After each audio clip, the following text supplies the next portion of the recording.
ready to get physical. It's time to talk some piss and more. We gonna talk about it all. DVD, CD, UHD, VHS, books, Blu-ray. Who knows, maybe you'll even see the laser disc today. So let's get physical. We wanna talk some physical media. Movies and TV, music and more. Come check out what we have in store. This is the Media House Dream. It's time for some physical media on FanZcene. I know it was like really popular because it like won some Oscars and whatever, but Jimmy does that. It's got the Mighty Ducks guy. Got that guy. No! Yes, but no! He's not the Mighty Ducks guy! It's Emilio Estevez! We're the brand!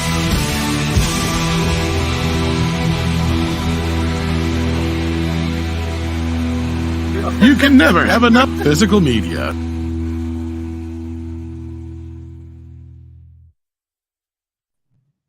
Well, hello, fellow followers, and welcome back to the Physical Media Show here on FanZcene's Oh Say Can You See by the Dawn's Early Light. Welcome. Yes, just for anybody gets in the chat wondering where Tom's here. He just had to refresh. I'm going to pop him in. Don't worry. He's refreshing his computer, getting everything ready. So Tom is here. But with me tonight, we'll be joining Tom, but we have Runner and the very patriotic Rookie with us tonight. How you guys doing? Doing good, man. Merry America. America. Yeah. Yeah, baby. Oh, yeah. I'm actually working on a little something. I am not going to be able to get it up by July 4th, but it's going to be pretty funny. So, okay. Well, hey, all month is basically freaking America month, man. That's what we're reclaiming it as, man. Yeah. So, what we doing? I got a little something funny. Gonna have this close up. There you go, you guys. Get America all up in there. I got a little something funny planned. But while we're waiting for Tom to get rebooted here, let's say hi to the chat. We got Random Brad Creator. Hello, Random Brad. Glad to have you with us as always. Salute to you, Steven. Deleted scenes. Hell to you. Exactly. Like, share, and subscribe for everybody. And drop the emojis if you're a channel member. Drop the emojis if you're a channel member. Oh, Really? there you are. Yeah, I can hear you.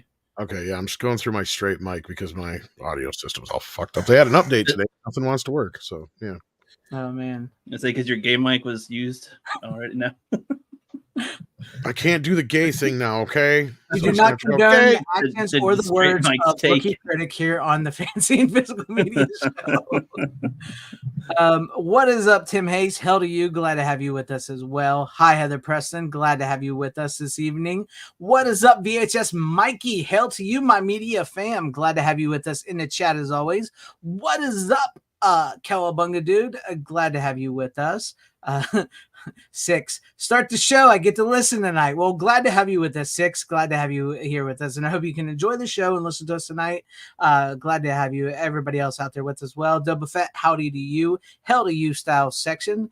So Tom, Tim, pizza roll time, yes, and let's go. Ace Hanlon, glad to have you. Hey, look, it's Tom. Midnight Sets, howdy, salute to you. Tyrell 72, hell FanZcene and friends, hell to you, my friend. Steven Loser, what's up to you? Glad to have you with us. Corley and Rogue, glad to have you with us. Let's see, make sure I didn't miss anybody else. And thank you all, everybody at home watching and everybody in the chat. Like Steven said, like, share, subscribe, tell your friends. The Physical Media Show is on right now, and if you're a channel member, you get some really cool emojis. So with that being said, before we get into all the physical media showcases we got for you, I don't think there was much in the way of new release. Well, there was Arrow and Shout release announced their slate, but to be honest, I don't think they were very good. Yeah. Let's see if I can remember, get some of them up here real quick. Yeah. I don't have it ready yet. Sorry. Yeah. No, that's okay. I'll see if I can find them real quick. We got Columbia box set volume 4. Oh yeah, that too. Yep. Which is going to have All the King's Men on the Waterfront, A Man for All Seasons, Tootsie, The Age of Innocence, and Little Women. In other words, there's like 2 movies in the entire box set worth of crap. Maybe 3, depending. Yeah. Yeah. Really just Tootsie. To be honest. Yeah. I mean, yeah, I kind of want on the waterfront, and I want to see Age of Innocence because I think that's one of the few Scorsese films I haven't seen. That doesn't mean I'll necessarily like it. Right. And who wants the 2019 Little Women? Nobody asked for that. Yeah, of course. But yeah, so Scream Factory's announcements were The Strangers, Stepfather, Village of the Damned, Amityville Horror, the Ryan Reynolds one that is, Doomsday, and The Boy, all in 4K. The original Amityville Horror has already been released in 4K by Vinegar Syndrome anyhow. Then what were the Criterion ones? Or the Arrow ones? That one we got. Did we get those yet? Riddick or Friday the 13th. Yeah, the 13th remake. The Riddick trilogy, The Threat, Torso, and some box set with a couple of films from, who is it? I can't read it. It's so small. But they look like Italian films, obviously, or something like that. Maybe Russian. I don't know. Perdita, Durango, Day of the Beast, which I think I already have in 4K, and Akaihu Muta. I don't know what they are. Yeah, the Day of the Beast, and I can't some mutant. I can't even pronounce that. Yeah, so that thing. Epic box set. The thing is the thing. I don't understand why they are doing the 4K of the remake of Friday the 13th. I mean, like, that's just, why celebrate something like that on 4K? Yeah, I don't know. But on the bright side, maybe Warner Brothers is releasing some of their hold on things. But then again, this was a shitty one, so who knows? That's all I could say about it. But yeah, did you mentioned the John Carpenter remake of the children? What was that? Damned, yeah. Yeah, you got that Phyllis of the Damned. I think that was the only good one they had, wasn't it? Oh, and the Stepfather on 4K. Yeah, Stepfather one that probably a lot of people will want. Yeah, that's probably about the only good one. I mean, the John Carpenter one's good too, but luckily, nothing really. To be honest with you, I'm kind of happy that both the selections this time out were kind of subpar on both of them, because that way it saved me a little bit of money, to be honest with you. So I'm kind of happy about that. And I guess that's a good problem to have as a physical media collector, because we have so many choices. Sometimes it's just like, yeah, I don't need these. So that's the way I see it. Yeah. But with all that being said, there you guys go. If you have any for what's going on. And do we have any for what's going on? Yeah.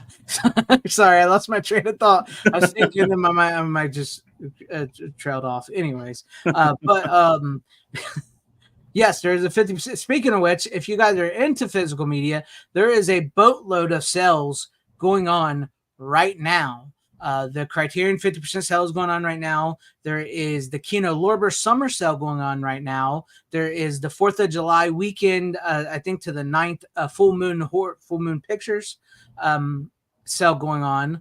I think there's even a MVD sale going on as well, if I remember correctly. So there's a bunch of sales going on, summer sales going on right now for the 4th of July the celebration. So if you guys want to get some deals, now's the time to get some deals on some of those movies that maybe you've been holding off on. Just to let you know. Yeah. So there's some really good deals out there. With that being said, since Runner, as usual, timing is awful. Whatever he's doing. I know. I just saw that just now. You had to go to the bathroom or get a drink or do something. Because I was going to pick it first because he's got the most amount of movies. Yeah, he should have been first. Yeah. I have more than him, but we'll see. Oh, he's got 5. You got trilogy, so. Trilogies. So I didn't know if you want to jump into that conversation now or save it till later. Well, you and I also have another one that's the same, so we can do this. We can let the other ones out of the way first, and then we can save that big conversation for last, I guess. Okay. However you want to do it. Yeah.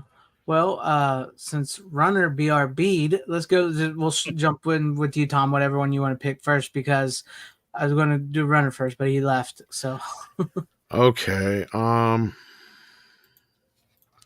Hang on here. I'm having issues with my computer at the moment. Sorry.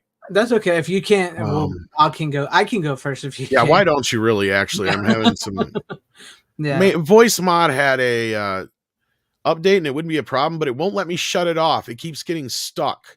So it keeps trying to turn it on and it keeps muting me because it keeps trying to reset my microphone. I'm having a little bit of an issue here. So I'm trying to work that out. Sorry, guys. It's all good. It's all good. That's what happens when we do this, right? Okay, I'll pick one first. A little bit of a patriotic one. Oh, and also real quick before I do my first pick of the night, my channel strike is gone. I have no longer a strike on my channel. Yay! It has been removed, and the video they took down is back up. Albeit, I did had to edit out the part that they copyright struck me on. It was the only real way to get this. It was funny because I made a video talking about the web sheriff, the ones that struck my channel and took the video down. I made a video of it, and legitimately that day I dropped that video, they emailed me and was like, "Hey, we'll take the strike off and you can put the video back up if you just edit out this section." I was like, I really don't want to, but we'll see what, and, we worked it out and I got it back up and everything. So that strike is gone. And I've already noticed my analytics are already better all of a sudden. Just out of the blue now that the strike's gone, because it was clearly YouTube was suppressing me. But anyways, with that being said, sort of a patriotic movie. Joe Dirt. I have Joe Dirt. Yeah. Joe Dirte. Joe Dirte. Don't try to church it up, son. So I had Joe Dirte here. A little bit of, like I said, a little bit of America, the mullet, traveling across America. He's got the fireworks stand scene, with the Native American. So it's got a little bit of that USA pride. I always like this one. This one's funny. I actually do also have the sequel, which I didn't watch, but the sequel sucks. Be honest. They did a sequel to that one? Yeah. You didn't know they did a sequel? I don't know why they would have. It's called Joe Dirt, Beautiful Loser. Yeah. Yeah. It's pretty bad. It was actually made for what's that place called? Is it called Cackle or Crackle? Crackle. I think it's called it's like the streaming service that is around, but nobody really uses it. So yeah, it was called Crackle. It was actually made on there. It was like one of the very first streaming type shows. Movies. What a sad thing to be known for then. Wow. Yeah, it's not good. It's not good. It involves time travel. First one was pretty funny. I actually did see that recently. Yeah. The really like a year ago, but still. Yeah, the second one involves time travel. So what are we talking about here? Joe Dirt. Oh. Yeah. Okay.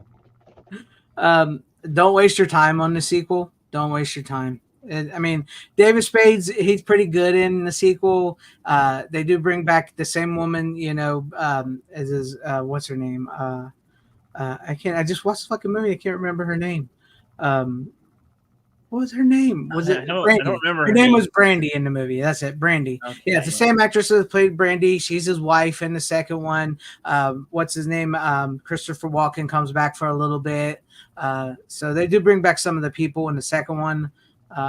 But it's really not worth it. Yeah, I feel like it's one of those movies where Joe Dirt had a point, it did it, and there's no need to tell more of a story. That was the story. There was no reason for the story, but everybody was more fascinated about this character who's a very southern poor type of goofy feller that he's telling the story on the radio, and everybody's just fascinated. What is this? What is this guy gonna say next?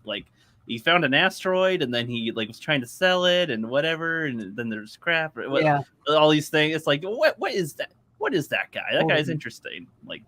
That was the appeal, right? The first one, just this it's just this weird story. It was a fun story of just this kid that was left at the Grand Canyon by his parents, and so he went out on his own basically his whole life, and he was picked on and bullied and everything. But he was here's my favorite bands: Led Zeppelin, ACD, Van Halen, not Van Hagar. He's right. So he's on the radio show talking to Dennis Miller, who's great in the movie, by the way, telling him the life story of Joe Dirt and how he always wanted a family, how he found this home. And I love the fact that he keeps telling everybody about this town, the Silvertown, the town that he found, and he met the girl Brandy in and everything, and how he finally realizes at the end of the movie he had a home all along and a family all along that loved him and cared for him, and so it's really cool. And it's a bit American, it's a classic comedy that you don't see too much anymore, but just so you know, there's the, Yeah, so I'd say it's like one of those classic That's part comedies. two. One of those comedies that has all these jokes and the story in between, but it does have like a message sort of at the end, or like a wrapping up of the story of the characters, even though it's a lot of goofy silliness around there. But they still told the story compared to other comedies today that are just asinine things to watch. Yeah. It tells a really great story. It does. And David Spade is really great in the movie. It's probably one of my favorite David Spade movies outside of when he worked with Chris Farley. So yeah, with me, he's kind of got hits and misses, kind of like Adam Sandler, where it's like there's a lot of Adam Sandler ones I like, and then a lot that I don't like. David Spade's kind of that same way with me, where it's like sometimes I'm like, yeah, dude, he's hilarious. Other times I'm like, why the fuck am I watching him? Like moments like that. But I liked him in this. He's one of those ones that definitely fits this role. It feels like it was the kind of movie that was written for him to play, kind of a thing. Once he wrote it. Well, I mean, I guess because I could see somebody trying to put Larry the Cable Guy or some other redneck in there. Oh no, this is well before Larry the Cable Guy. Well before him. It just not being as funny. Like they tend to do that with things, right? Like, there's like, oh, you like that hillbilly or that redneck? Let's do another one with somebody else who's not funny at all. And it's like, no, let's not do that. Actually, that'd be a horrible idea. Yeah, no, but this was well before Larry the Cable Guy or anything like that. This David Spade and I can't remember the other guy. Let me look on the back here. Fred Wolf. David Spade and Fred Wolf specifically wrote this for David Spade. This was it, and Adam Sandler produces it because if you're a friend with Adam Sandler, more than likely he produces your movies. So there was no doubt who was going to play right. him, who was going to star in it, how the movie, because Adam Sandler, you're friends with Adam Sandler, you wrote it. Here's your movie. So yeah. So it is a great story. Christopher Walken is great in it when he goes to the school in Louisiana, and he's he's like, you don't sound like you're from Louisiana, Clem. You sound like you're from New York. No, I was born and raised here, although not from here, but from another town. he's like, oh, so this is your wife? He goes, yeah, she was killed in New York. I mean, Louisiana. So it's really great in the movie, and it's just like it's a really great America. It is a bit of an Americana type movie where he's traveling across America. He's traveling across America trying to find a family, and of course you got the kick-ass 80s rockin' soundtrack. You got the mullet. You got it's great comedy. It's comedy you definitely won't get today. Especially like when he's like, does this look queer to you? How about this? Does this look queer? That you wouldn't get stuff like that nowadays. Even if it's just a joke. It's just a joke, Yeah. So it's not like he's making fun of Native American friend. Yeah. And whatnot. I forget if there's any racial jokes with that or not, but I imagine that there's implications. Yeah. Well, he's like got the rocket ship fascination the whole time. Yeah, but no, it's a fun movie. It's good.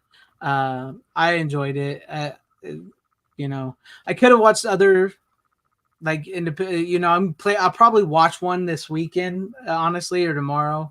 So you know, watch Independence Day Resurgence. I would probably not. Probably not that. Speaking of. Oh no. Here we go, Tom. Here we go. There you go. Activated. This is the first Tom. one. I didn't watch the second one. Okay, good boy. Was it my turn? I heard the name, so I haven't been hearing anything for the last 10 minutes. So okay. Yeah, we're just talking about Joe Dirt. We was just talking Joe Dirt. Yep. Good movie. Yeah, it's not a bad. It's one of the better. Like I said, it's probably the best David Spade movie. Solo film, yeah. Solo film, exactly. Well, although I do like that one romantic comedy he did. I'm trying to remember the name of it though. I always forget the name of it. It's got him. He's like got the one with Artie Lang. Maybe not. I don't know. He's like a concierge or something like that at a hotel, I think. And he's like on the cover with a dog, and I can't remember who the chick is with him. I think that's the one with Artie Lang. I think where they he could be in it.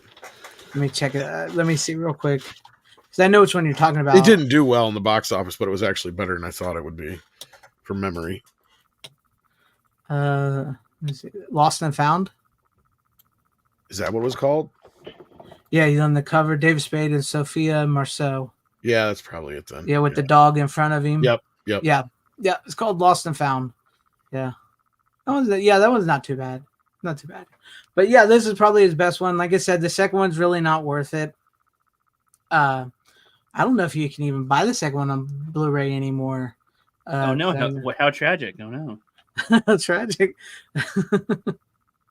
Yeah, but it's which is funny because like they totally disregard the ending of the first movie and the second movie where they replaced his wig and they don't even mention it.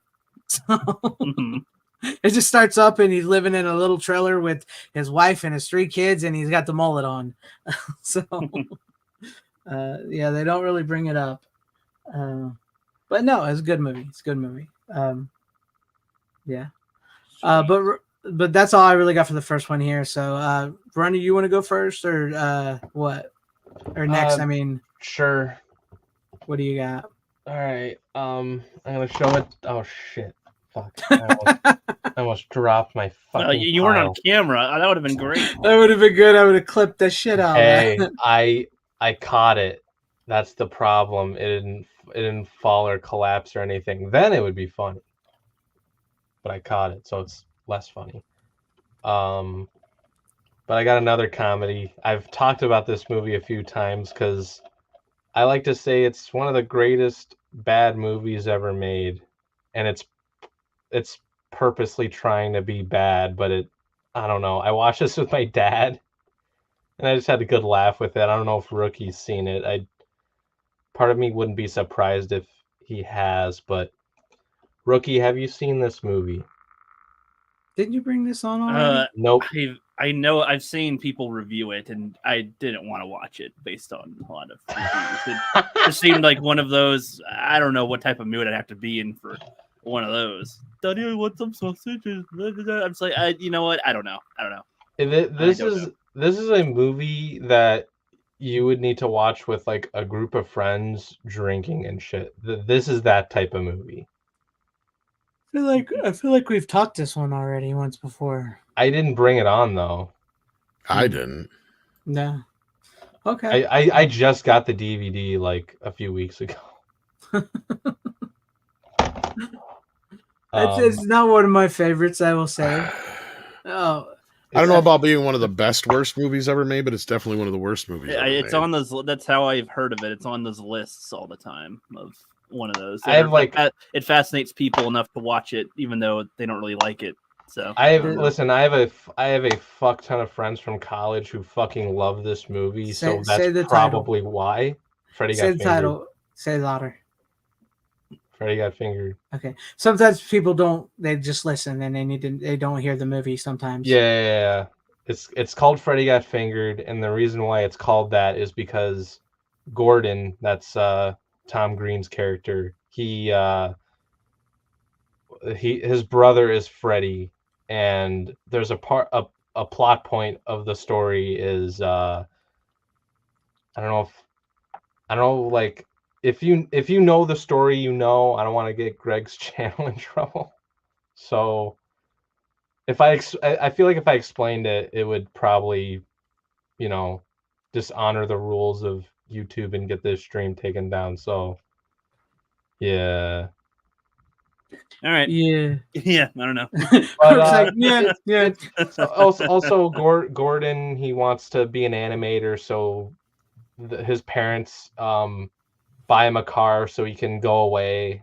That's what the dad hopes anyway, played by Rip Torn, who's fucking hilarious in this. He was like one of the redeeming qualities of this that makes it somewhat watchable, Again, this is not a movie you watch on your own, because if it is, you're probably going to turn it off. This is a movie you got to watch with a group of friends and have a good laugh and shit.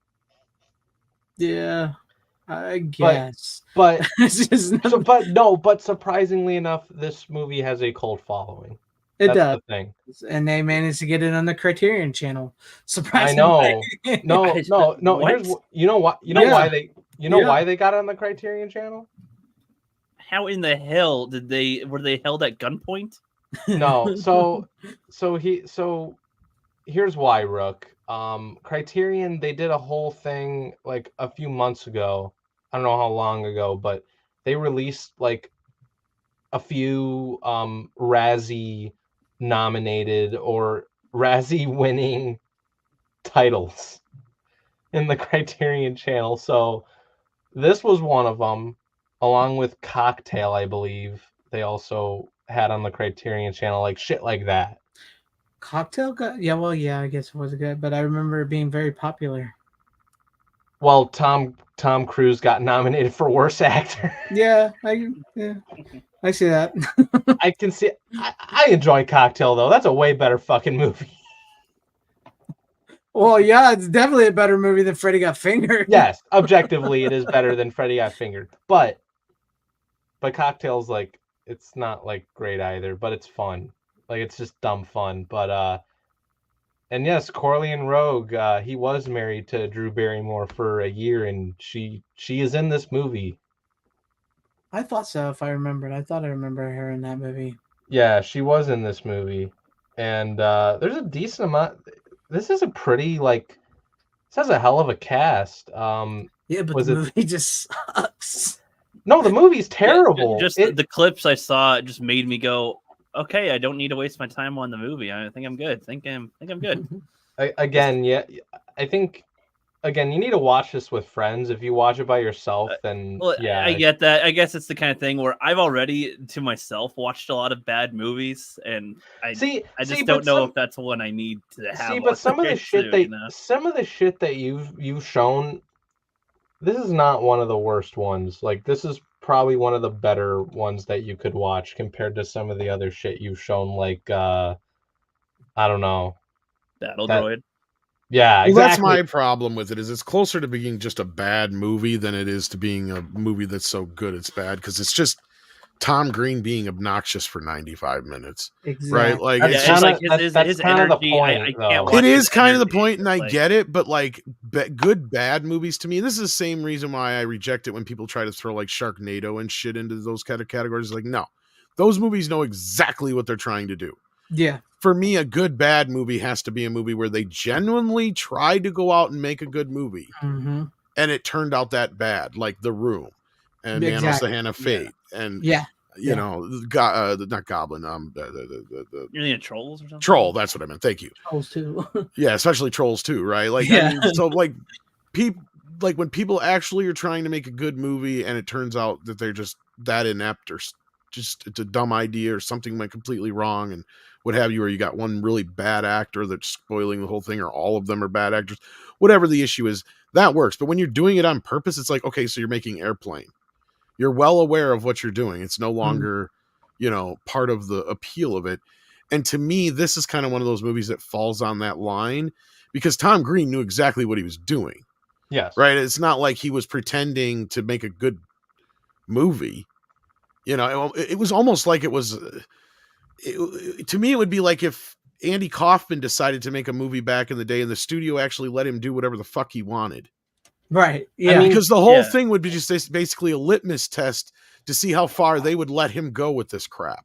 Yeah, and that really is what it feels like. I think his intention was to make an 20th Century Fox movie. Made this fucking movie.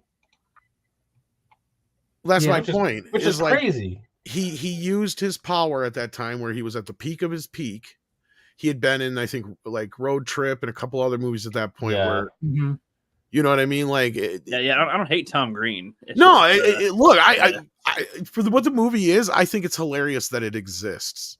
Yeah, and in fact, I'm glad that he made it. It's just not one that I want to. I would put really it right watch. on that line of where you separate the good bad movies from the movies where people are legitimately trying to do like like there needs to be a different category for this type of film. Yes and no. If not, that's just the demarcation line, right? To me, like that right there is like right slap dab in the middle, because maybe there's just that monochrome of a chance that Tom Green was genuinely trying to make a good movie here, but I highly doubt it. Like, wasn't there? I really think he was just pressing as far as he could with the studio.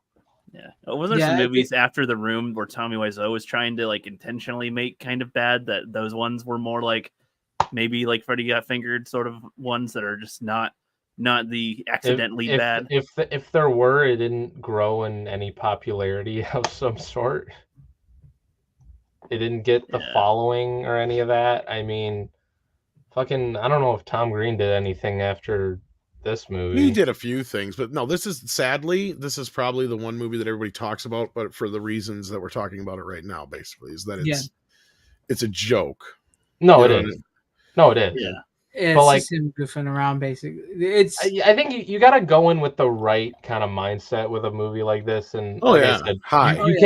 you can't, because here's the thing, like I already explained this many times already, like a club that I attend to with a bunch of like friends of mine. It's a cult cinema type thing, and they showed this movie for one of the weeks, and we knew that you're in a cult.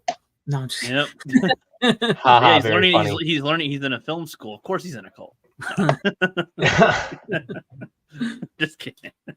So No, that was a better joke, Rook. That's for sure. I think I agree with Tom though. I think I'd have to be like high off my balls. No, you do. Because I don't think I could watch either this. that. I don't think or I could watch this if I'm focused. I think need- I'd literally leave the room. I don't think I'd. No, watch you need to watch this with like a crowd or some shit that you can like laugh with just by how bad it is. Like that's kind of the thing. It's like this would be like an event film. I mean, fuck, they screened this last year at the Music Box. as a for torture fucking- mechanism. No, like no, because it's got a fucking cult following. Like there's people who like some of my friends give this fucking movie like a 5 out of 5 fucking rating on Letterboxd. It's insane.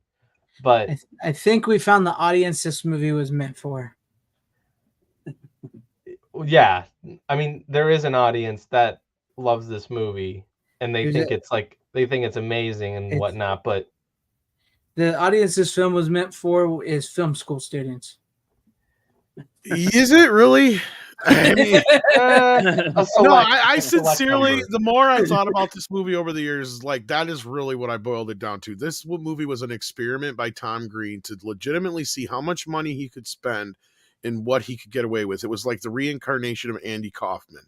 Yes, I think you hit the nail on the head when you said that. Yeah, it was literally like, because like how do you even greenlit this story? It's absurd. No, that was what was crossing my mind. Like objectively watching this movie, I'm like, how the fuck did he make this movie with 20? Because I'm sure it was just basically, it was probably greenlit as Tom Green project. There probably was zero real script for them to present, and they probably gave Tom Green way too much leeway. And when he has like people like Rip Torn and stuff working on it, they're like, okay, so he's got real actors and stuff. You know what I mean? Yeah. I mean, and Tiki, there's only a select few people who get Andy Kaufman, so you're one of my peoples, obviously. Yeah. But like, no, in that respect, I totally give him like the thumbs up on that. It's like, you did it, dude. You totally took the studio for a ride. It killed your career, but you totally took the studio for a ride. Oh, and Anthony Michael Hall's in it too. Yeah, so it's not like exactly. it doesn't have some pedigree in it. It's not like, because that's, I can imagine that's what the studio's going like. You're like, are we sure we should let this kid do this? Trust me, it's going to be great. He's got real actors in it. We're going to be glad we did this. Nah, this is true. This is very true. It was like Tom Green said to Pauly Shore, "Here, hold my beer." Yeah. and the guy who plays Freddy is Finch from American Pie. Yeah, because Pauly didn't do it. He just did what the studios were asking him to do, and he basically got pigeonholed into this character. Anyway, no, Tom did this on purpose. Yeah, and there's a lot of like disgusting fucking gags in it too. No, yeah, it's clearly he's just trying to go as far as he can and get away with whatever he can. No, literally, that's very true. Yeah. I mean, I think that's kind of the whole point of the movie. Like, you're either gonna like it or you're not, because it's an acquired taste of sorts. Yes. I mean, I can watch it for fun, and I have. I've actually put it on to see how far people can get into it before they freak out on me. See, that's a fun experiment, right there. Yes, exactly. That's what this movie's fun for, is to test how somebody's sense of humor and sense of how, That's kind of what they do. Like, sometimes they'll do that in like the club that I go to. They'll have like a whole list of like movies of like how many people walked out during this movie type thing. And like fucking like there weren't as many people who walked out of Freddy Got Fingered, because that's not the worst thing that they've shown.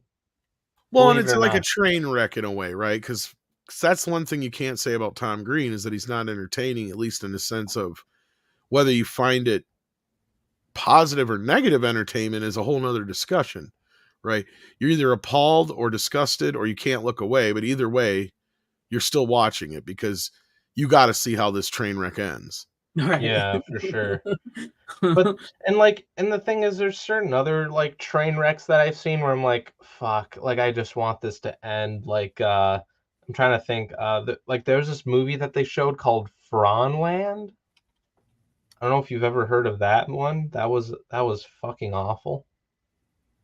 No, I don't think I've ever heard that one. I actually walked away I walked out of the room with some of my friends because I'm like, fuck, this is dreadful. Like Never heard of that one. nothing happens. Don't waste your time.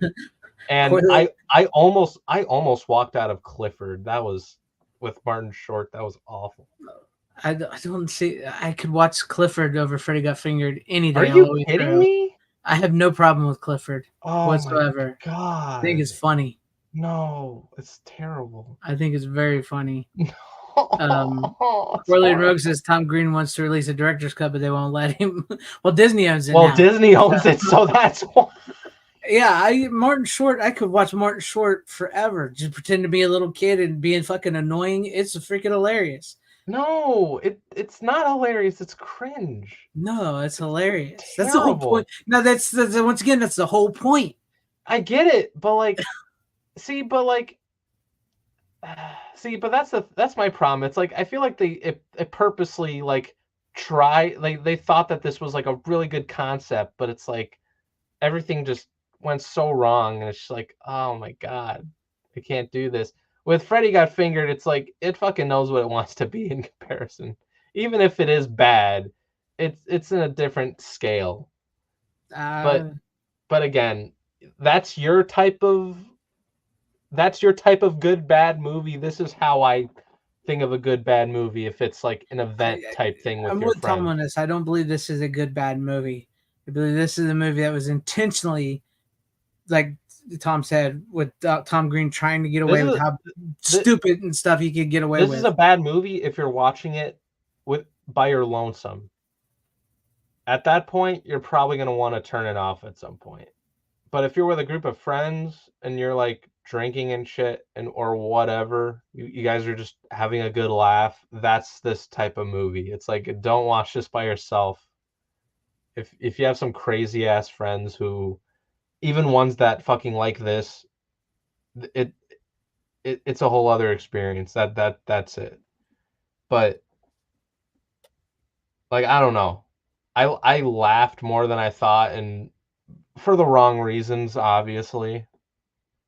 Like there's certain quotes where it's like, God, like this is so terrible. Like there's a fucking line that Tom Green says. He's like, I'm gonna get a jobby. It's like, what the fuck? Like that kind of line is like that just sums up the movie right there. Mhm. But like that, like there's a scene where like he's like skateboarding in a mall and shit. It's like that's pretty fun to watch. That's one of the better scenes in it. But yeah. All right. Well, I don't know about that, but we'll get ready and we'll move on here. But I did like this from 6. Runner, when you graduate from film school, do you plan to work for Olive Garden or Applebee's? I will continue to work my ass off to hopefully not work for any of those places. But if I need to make money, I will try to get a good job. I'm already working a part-time job, but fucking I don't know. I'll try to get a film gig here and there, even if it's for like camera work and shit. I'd fucking do it. Hey, wherever you start from the bottom and go work your way to the top. Fuck, I mean I'm like doing some work already. Well, that's good. Yeah. So let's go ahead and Tom, if you're ready to do a pick. You just gotta commit and work, get your name out there, work your ass off. That's what you gotta do. Yep, if you're going to film school and you basically are like lazy as shit and don't participate, then yeah, you've wasted your time. Yeah. All right. Well, Tom, are you ready for a pick or? Yeah. I watched, as you guys noticed just a few minutes ago, Independence Day. I've had this 4K Blu-ray since before Disney bought it. I even had the older version, the same exact thing. I Nice. actually had the older Blu-ray and the old silver 5-star DVD, but I must have given it away, or I have no idea where I shoved it. But they pretty much carry all the special features over. Plus, there's a couple new things on here. The only thing they didn't do on this version that I remember that's on the other one is you could actually watch the alternate ending with the movie, but you can't on this version. So that, to me, I guess, is the only thing that didn't carry over. Scan-wise, both versions, I mean, obviously they're from the negative for the most part, from what I can tell. Special edition and the regular edition. This is one of those movies where the special edition version, I can't watch the regular one anymore. Oh, like really? I love, like, to me, the stuff that the special edition added to it adds to the characters. It helps. It makes it feel even more like a disaster film, which it's emulating. Mhm. I had no idea there was a special edition. I had no idea there was an alternate ending. Yeah. You didn't Okay. know Well, that? the special edition is like 15 minutes longer, and it mostly just adds scenes to like a little bit more padding for the president, a little bit more of his story background, a little bit more for just other characters throughout, especially the kids of Russell's kids. And there's this whole thing about he's sick and he needs to take medicine and stuff like that. And the daughter, there's a little bit more there with her getting with this one guy as they're training across the desert and all that kind of stuff or whatever. Just little things like that here and there that kind of help fill out the characters. There's some really cool bits when they get to like the Area 51 where you've got Jeff Goldblum and Brent Spiner have a real fun scene together where they're going through all the stuff in the ship, and he's like, yeah, this is connected to the engine, and then he pulls it and it pulls off, and he's like, well, it was. He's like, and in here, well, frankly, we don't know what the hell this is, shit like that, like it's just a really fun little scene, where they're just, goofing around with all this stuff. And it's just, look, is this movie Oscar caliber type stuff? No, but what it was our generation's kind of the closest I could imagine what it would have been like to experience Star Wars in the theaters.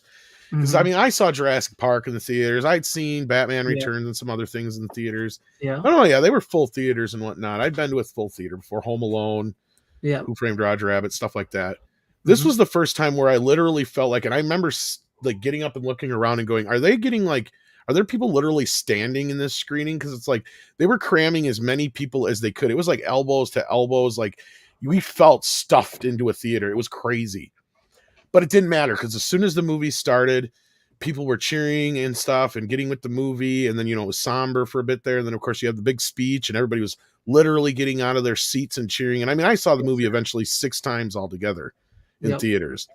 I mean, it was just such a huge cultural experience. I mean, even though we had Batman and other things like that before that, this just felt even more immense in how it just kind of came down and just like almost like one of the ships themselves, the way they, I remember seeing it in the theater too, and just like it is very this when they say this movie was meant for the theaters, this movie was meant for the theaters. Yeah. So I remember seeing it opening weekend with my family, and just like when the ships come over and the big old like cloudy skies, how it comes over. Yep. Just like I remember everybody just like some people like gasped and stuff like, oh my God. The sense of scale in these ships was amazing, and and the effects were great, and the sound was amazing, and just the experience overall. Like they knew what they were doing. They basically set it up and presented it to us like a disaster film, which we hadn't had one in a while.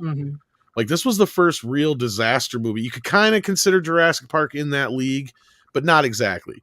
That leaned a little bit more into the sci-fi element. Yeah, this is still technically, I guess you could consider it a sci-fi movie, but that's more secondary.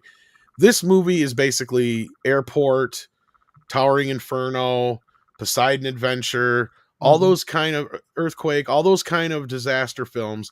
But it's like, okay, what if we made Earthquake, but instead of an earthquake, it was an alien invasion? Go. Yeah. That's exactly what this movie is, right? It. Like they don't get too much into the minutia of what the aliens are all about and stuff like that. They're pretty simplified, right? Like they're here for one thing and one thing only. They want our supplies and they want to get rid of us doing it. Extermination. That's it. So it's like they're not really pissing around here. It's pretty straightforward. like I said, Yeah, there's sure, no. I feel like they do that, so there's no room for negotiations. There's no Yeah. room for the peaceful. Let's give them a hug and see if they'll be okay now. No, I do like how they show the difference. Like a lot of movies will show like how different people would react to an alien invasion. They do a decent job showing how a large amount of people would react to an alien invasion. I feel like, don't shoot at it. You might cause an interstellar war. The people are like, oh, let's greet them. Let's have fun. Hi, aliens. What's up? And all the different types, people fleeing, of course. There's everybody's getting ready. The Marines are like, what the fuck? We got to ready to fight. What the everybody's got something else going on. Everything's going on everywhere. Some people are like, oh, I'm just chilling, whatever. It's like, I got work to finish. It's like, yeah, I like seeing all the reactions. You got to remember, like when they blew up the White House in the movie, and they use it in the marketing and everything. That scene is just like you could hear a pin drop in the theater and stuff when they blew it up.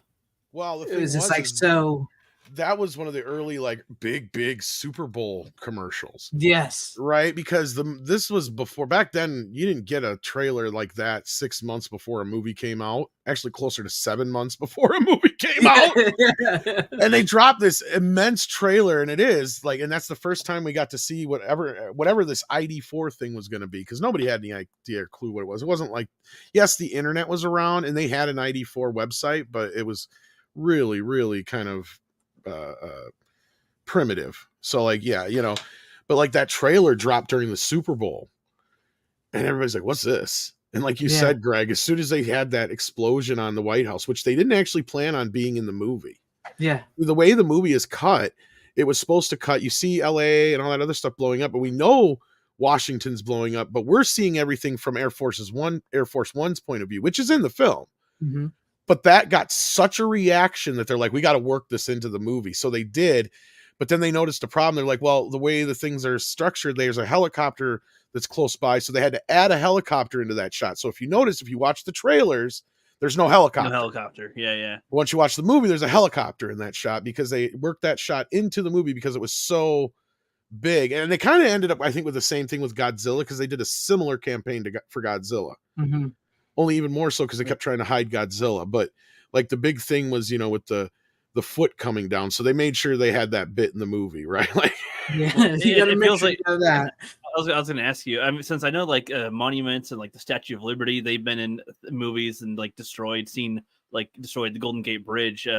Was this the first time the White House was shown to be destroyed in a film, or has that been done before? I believe it might have been. I believe it was outside of a historical, like anything, when they did actually. I think I'm sure somebody's made a story about the time they burnt down that one White House, but that might have been a visceral just type of thing where it shouldn't be that impressive, but because it hasn't been seen much and it represents and it also America, the movie it's like, whoa, the movie was fun at that time, Rook. And I mean, the one most somberest moments of the film is when you fade out from July 3rd or from July 2nd to the morning of July 3rd.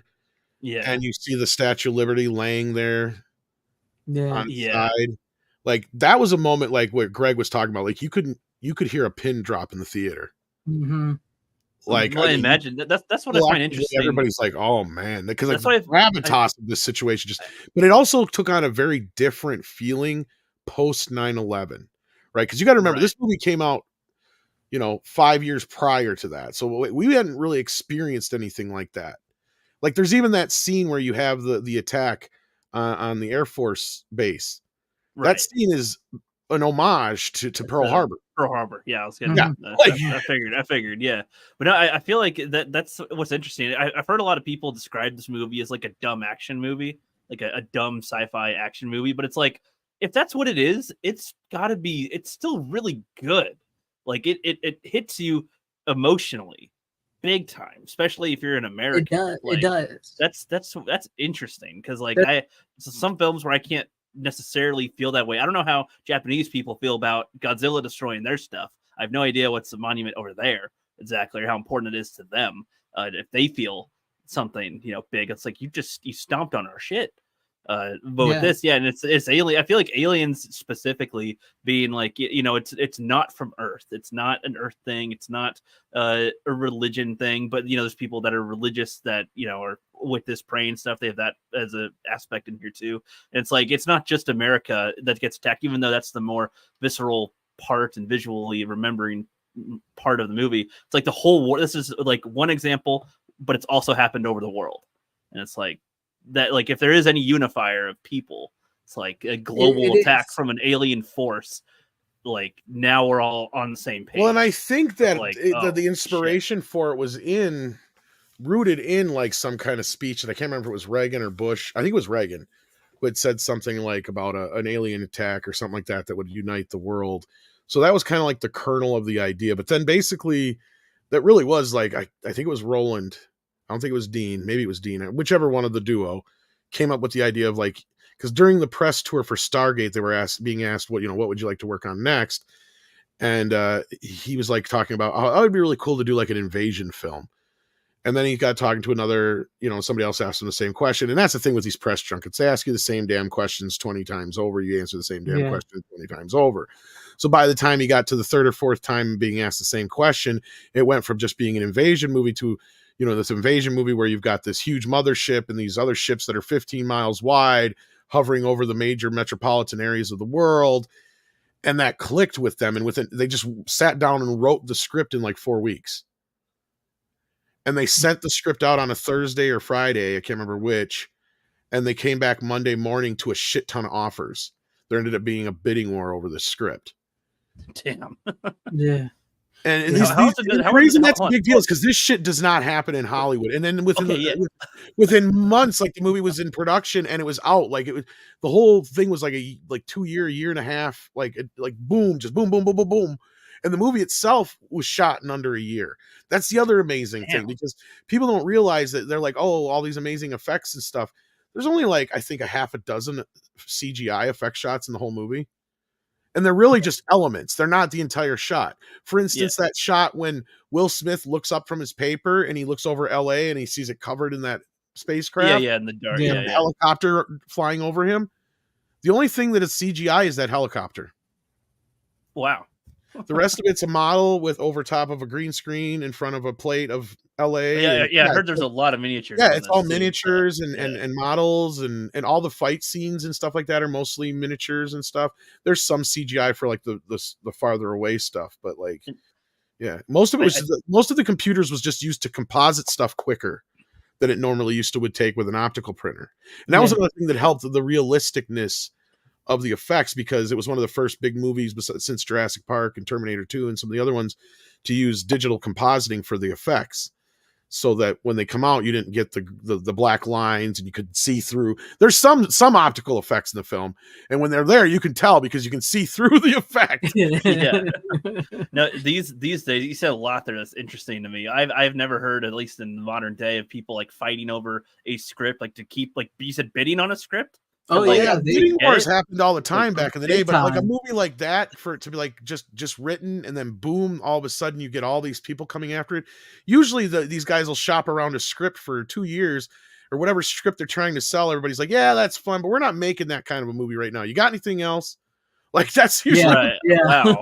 Usually if you don't strike like, while the iron's now. hot, exactly. And it's not like Stargate blew the box office up or anything. Like it was an okay film. It did. Yeah, Stargate was interesting, but I don't think that Stargate accomplishes hitting the emotional beats that you feel. I think it was just the right movie at the right time with the right idea, with the right guys, with the right campaign. Everything was just fell into place perfectly for this movie. Like you couldn't have planned it more perfect, right? I would say it feels like it's made for, like, not in an offensive way. It's simple. It's very simple. It's like it's like the disaster films of the 70s, right? Like that's exactly what its formula was, and it knew what it was doing. It didn't pretend to do anything else. Well, that's what I'm saying. It's different. That's the difference with Stargate as well. In Stargate, there's a lot of history. There's a lot of science. There's a lot of talking about information. Sci-fi movie, And then with Independence Day, you got a MacBook being able to take down aliens in this movie.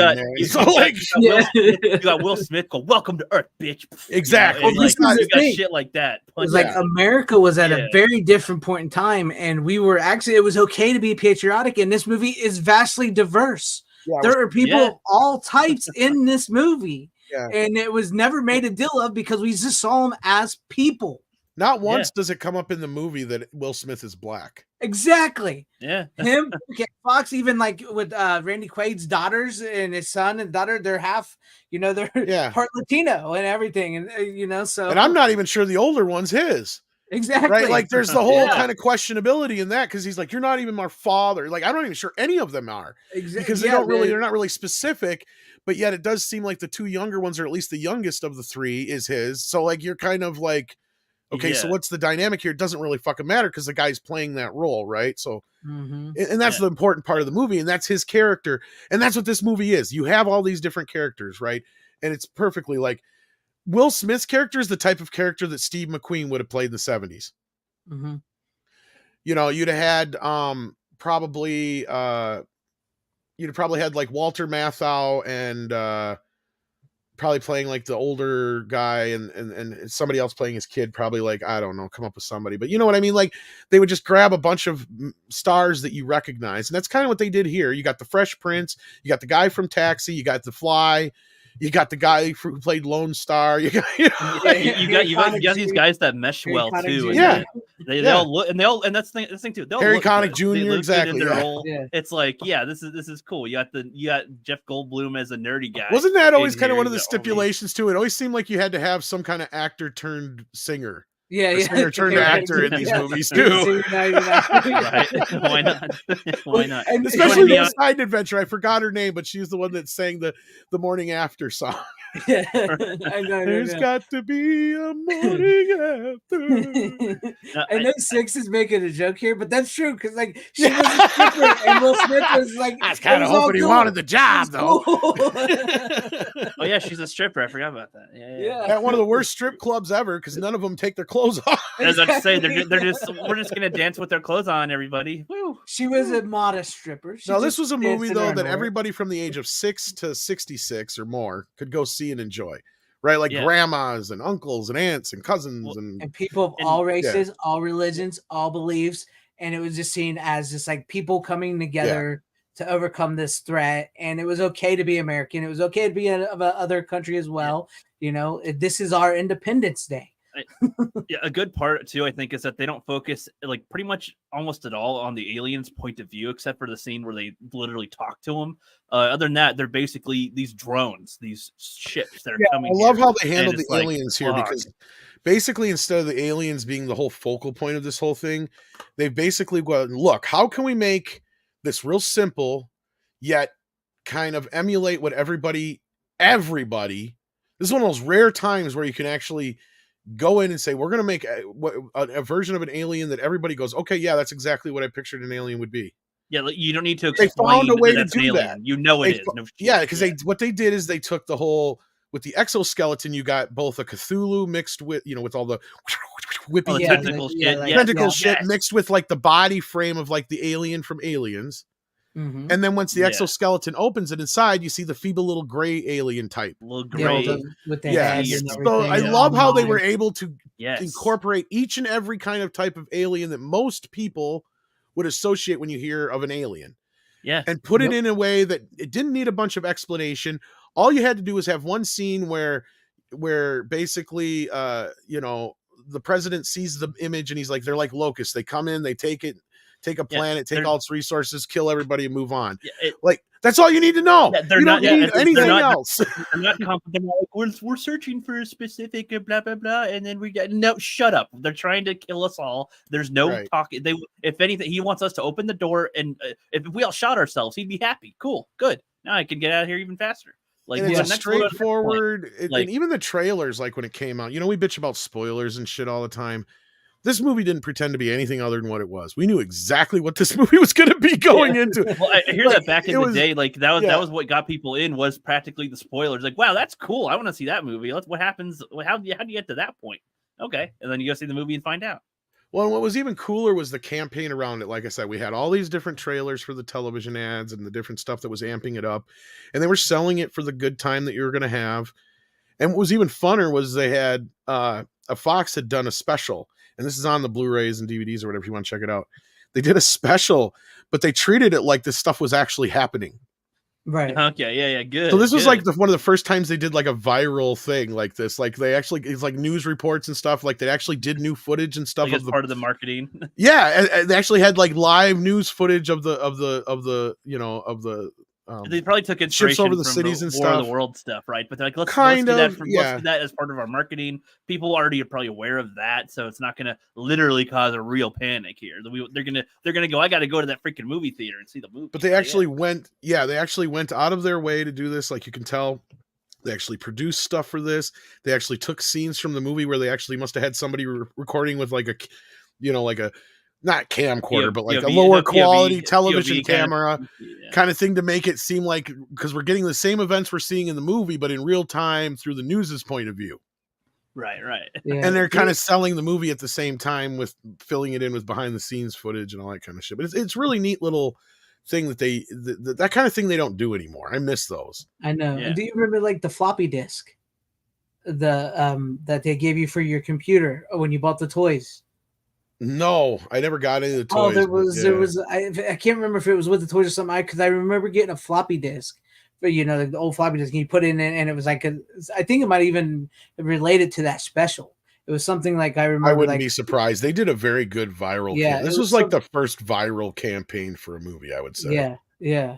Usually give Blair Witch the credit, but this is kind of the first one. I feel like this is one of those movies you can have in the theaters every couple of years, and people would go see it around 4th of July. Like for some reason, they didn't have it up for a week every year or something. They'll do it in like the smaller theaters and shit. Yeah, have a not often. Stuff. Not off. Well, it depends, but I'd say like every other week, I think that'd be pretty good. Have it up for like 5 days. The only other time that I know it was in theaters again in any real way, like studio sanctioned or whatever you want to call it, was the 20th anniversary that was in tandem with this release, and they did it with like the Philharmonic Orchestra or whatever doing the score live or whatever. It was some, how they do those events. That's the only one that I know of.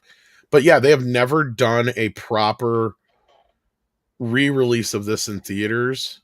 Like we're 2 years away from the 30th anniversary. Damn. Disney, if you're listening, because this thing needs a new scan. Look, that's the part I never got into.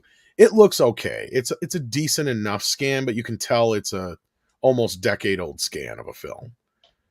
It has a lot of flaring in it, which is where kind of the shot, because they have technology now where they can get rid of that. But it's like in the old days. Runner might know what I'm talking about. Like film, sometimes you would get some frames that would be a different like light. Yeah. So you'll get like what these flashes is what they look like on the screen, and all it is like it was probably where the film was stored. Maybe some light or something was hitting that specific spot on the film. So every time it goes around in rotation, that spot is faded just that much more than the frame in front of it and behind it. So you'll get like this flare. And now they have stuff that'll fix that. They didn't back then. And there's a lot of noise not a lot. Okay, let me rephrase it. There's not a lot of noise reduction, but there's a lot of the old type of artifacting and noise reduction shit that we were used to back in the Blu-ray days. But that's just because of the technology limits they had at the time they did the scan, I bet. Because otherwise the scan is pretty clean.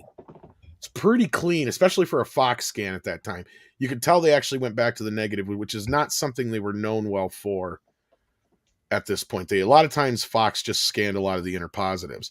But this one in Die Hard and Alien, specifically from my knowledge, did get actual scans of the negative. Yeah. So yeah, for overall though, this looks good. The sound on this is amazing. Of course, they got a DTS-X upgrade, but it was one of the earlier DTS films, because that is one of the movies that I remember. Just the sound blowing you out of the theater, literally. Yeah, I remember that too. It is just such a good movie. And just on the side note here, just because Tiki of Doom brought this up. Yes, I wish I still had mine, Greg. That is so awesome. Yeah, just so you know, this is my Godzilla. Taco Bell got in so much trouble for that because they ended up putting some of this shit out early. Oh, okay. You got to understand how they were like Fruit of the Loom lost in this. Might be part of the thing that helped kill off, the Underoos line for a while, because it almost seems like it's damn near non-existent now. But like they fucked up. Like they were trying as hard as they could be to keep Godzilla a secret, what Godzilla looked like. All we've gotten to see up to the certain point was just his foot. Okay. So they were doing everything and anything they could to keep him under wraps. And the first thing we got to see was a drawn version of it or whatever from the Fruit of the Looms Underoos line.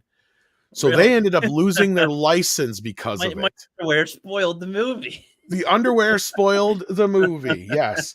They were That's so hilarious. pissed. Well, then the next thing you know, Taco Bell, which My drink spoiled the movie. well, they had certain toys that they could do before the movie and certain things they could do after the movie, and they didn't follow it What? correctly. Yeah. So they ended up putting all the things out on the display case. So, and this is early days of the internet, kids. So it's not Sounds like, I mean, so funny to me. I know, right? So like, yeah, like even I saw the images, and if I, and I went to all these forums and stuff. That's why we didn't have social media exactly like we do now back then.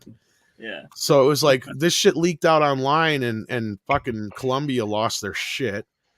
So Taco Bell got in trouble for it, but they clearly didn't lose their thing. But I don't think Sony ever did a thing with them again. Should have done a Taco Bell Fruit of the Loom combo. When you're done with Taco Bell, make sure you got your Fruit of the Looms. Because Taco Bell had those cup holders, they had Shit. cups, they had toys and everything that you could. That's a good cut. We now had 3D of what Godzilla looked like, and we had a collective "what the fuck" reaction to it. Yeah, Yeah, it looked like a dinosaur.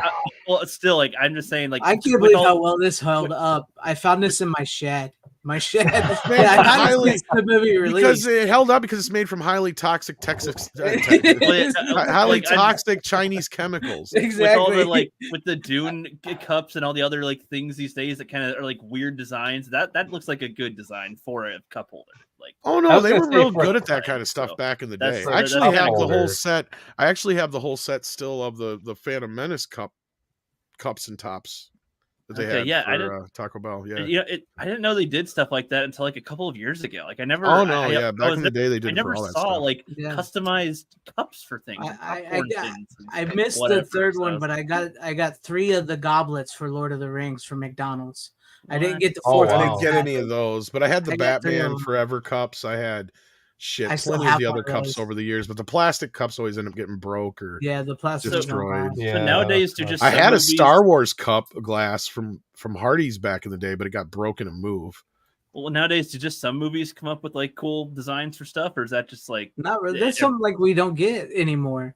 The closest we get is the popcorn buckets and shit anymore. Yeah, that's about it. Yeah, really? Was it my first job after high school was at a McDonald's, and I've seen some of the toys that they sell and shit, and I only worked there for a few months because I hated it, and I was just like, my God, some of this shit isn't even worth stealing.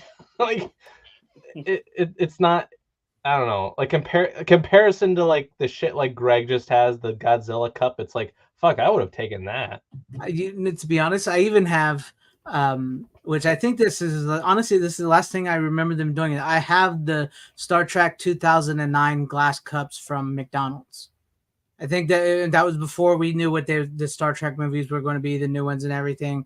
And I remember that I kind of got excited about them because they didn't do stuff like that anymore. So I got all 4 glass cups, and so I still have them. But sadly, we know what happened to Star Trek after that. So yeah, but in the topic of Godzilla, this is a question for Tom.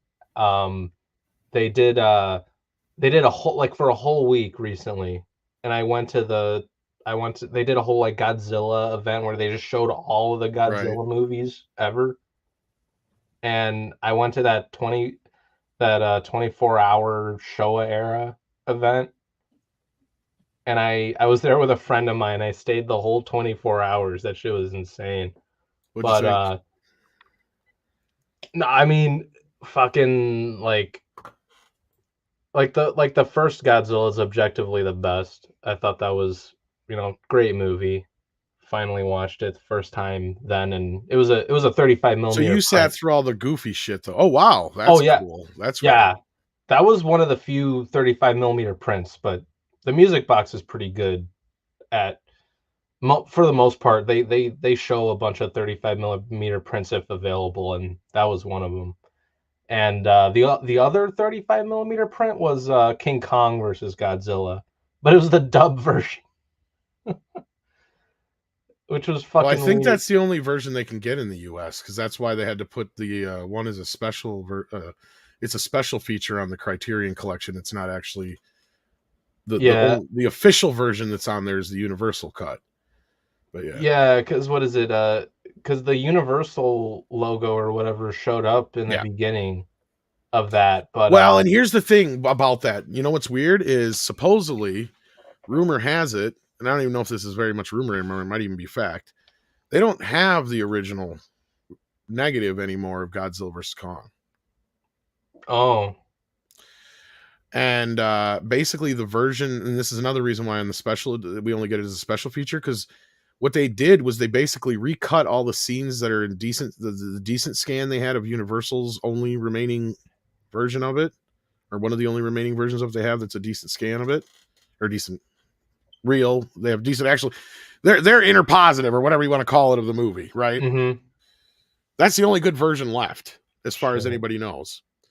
And so they used all the good shots from that version and intercut it with the last known halfway decent scan of their version, the Japanese version of it, if that makes sense. Yeah, So, no, I was yeah, so told. technically the Japanese version doesn't exist unless they find the negative at some point here. Okay, because I was told that the dub version or the US one or whatever that was shown is like, it's like almost a different movie. Like I've been told by, Kind of like they reordered some things. They changed some of the elements, but overall it's pretty much the same story. There yeah, was a bunch of rumors for years because of some stupid interview with somebody where they got it wrong that there was an alternate version of the ending. That's not true. The endings are exactly the same. But yeah, like I sat through most of the goofy shit. I think I slept during one of the movies, but that's because I was just so fucking tired. But it was fun nonetheless. The one like I almost slept on, but surprisingly stayed awake for was All Monsters Attack, the fucking 60-minute fucking movie with the kid and shit. You know that one? Yeah, Tom? that's one of the ones I grew up on. Yeah. It's like, I don't know, like I thought the whole payoff and shit was like kind of cute and shit, but yeah, it's like I can kind of see why people kind of have it as one of the lesser thens, but you might be pretty disappointed by the one that I slept during, but that's just because I just couldn't stay awake. It was Godzilla versus Mecha Godzilla. Sadly, was the one I slept during. I'm not like one of the people who's as hung up on mechas as they are. Okay. Like, they're okay, but Because I know the Mecha Godzillas and all that have a fan base and stuff, so that's why I'm like fuck, like I would love to stay awake for this, but yeah. fuck, I need to sleep. I am No, I'd rather see Kong and Godzilla, and if they're not fighting together or each other, then they're playing other monsters in a basketball tournament. Yeah, like But- basically the Monstars, the real Monstars. but But like my favorites, like Ghidorah. yeah, I was gonna say, yeah, Rodan. that's what it was. I think Yeah. was it Ghidorah the three-headed?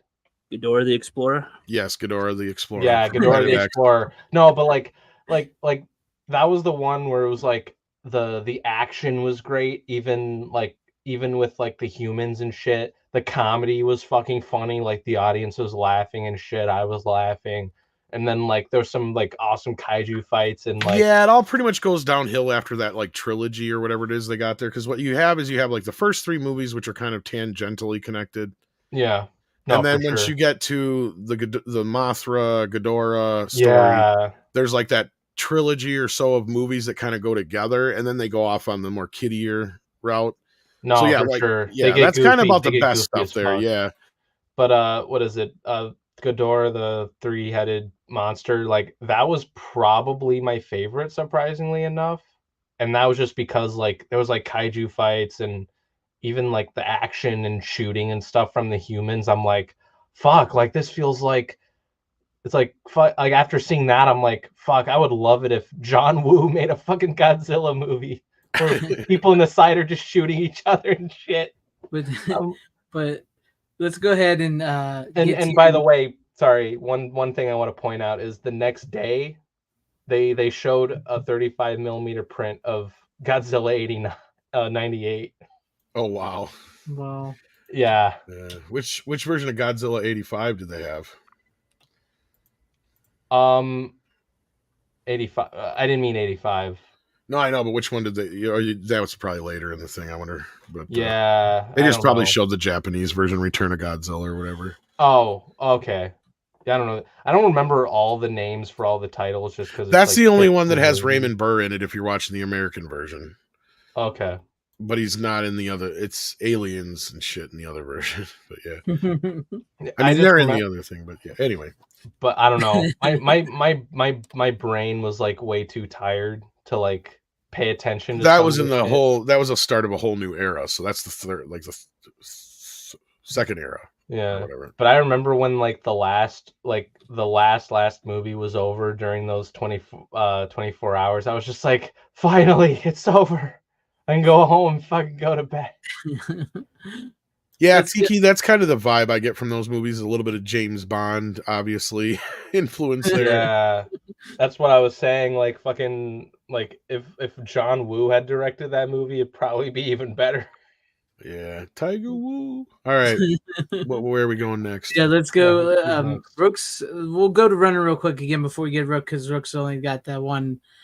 Well, it's two movies, but it's one pick. So let's go to your Yeah. runner. What do you got? Shit, I mean, since we already mentioned this character earlier, I might as well show this. I actually bought this. They were selling some Blu-rays and DVDs and shit outside of the theater, like in like the halls and shit. I picked up this bad boy, Nice. the original King Kong. Which. Go ahead. What's up? No, go ahead. No, I wasn't gonna say anything really. Oh, I mean, you literally could have brought that in, and then we could have had the whole conversation about the Godzilla and stuff. I guess, but So we'll probably bypass it now. Yeah. yeah. But But just to get it over with, like that was one of my picks earlier, and it just so happens. I don't know. Bring another one up since you got a little more. Yeah, great movie though. It's fucking yeah, great. it Movie. is. It is. I love it. I know. Fuck it. Just to make this one quick. Rookie's shown this, but I picked it up on Blu-ray recently from a mom and pop place. Shoot 'em up. yeah, Nice. oh, yeah. Fun movie. It gets a little crazy here and there, especially like when everyone jumps out of the fucking plane and shit. I was just like, okay, that's Yeah, a there's little... a lot. There's some nonsense, but it's that kind of action movie. I guess. But there's some nonsense and shit that I can buy and have fun. But then like when it gets to like the Yeah, I feel like it goes on a little longer than it needs to. I feel because there's a lot of action in the movie, a lot of stuff. this movie is less than 90 minutes long. Yeah, the but thing. when there's a lot of action, it can feel longer. No, that's true. But when he's setting up like traps, like gun traps and shit, it's like that shit's fun. You know what I mean? Yeah, I feel like if they skipped the plane thing and went straight to that toward the final act, like that would have been probably a better move. But honestly, I think this cast is really what makes this watchable because it's like what's up? Said Paul freaking Giamatti, yeah. Oh my god, yeah. He's growing on me more and more these days. Oh, dude, Paul I like Giamatti. Paul Giamatti's so good. Like that dude's like fucking hilarious. Like no matter what, I don't know. Like plus, like one of my favorite movies last year was The Holdovers, which he got nominated for. Like that was a really good movie. But this is like one of the more like, this is like there's different types of like Paul Giamatti's. There's like ones where like, there's like some of the more serious stuff, and this is obviously one of the more like fun type movies where you can just tell he's having fun with the role he's playing, you know what I mean? Yeah.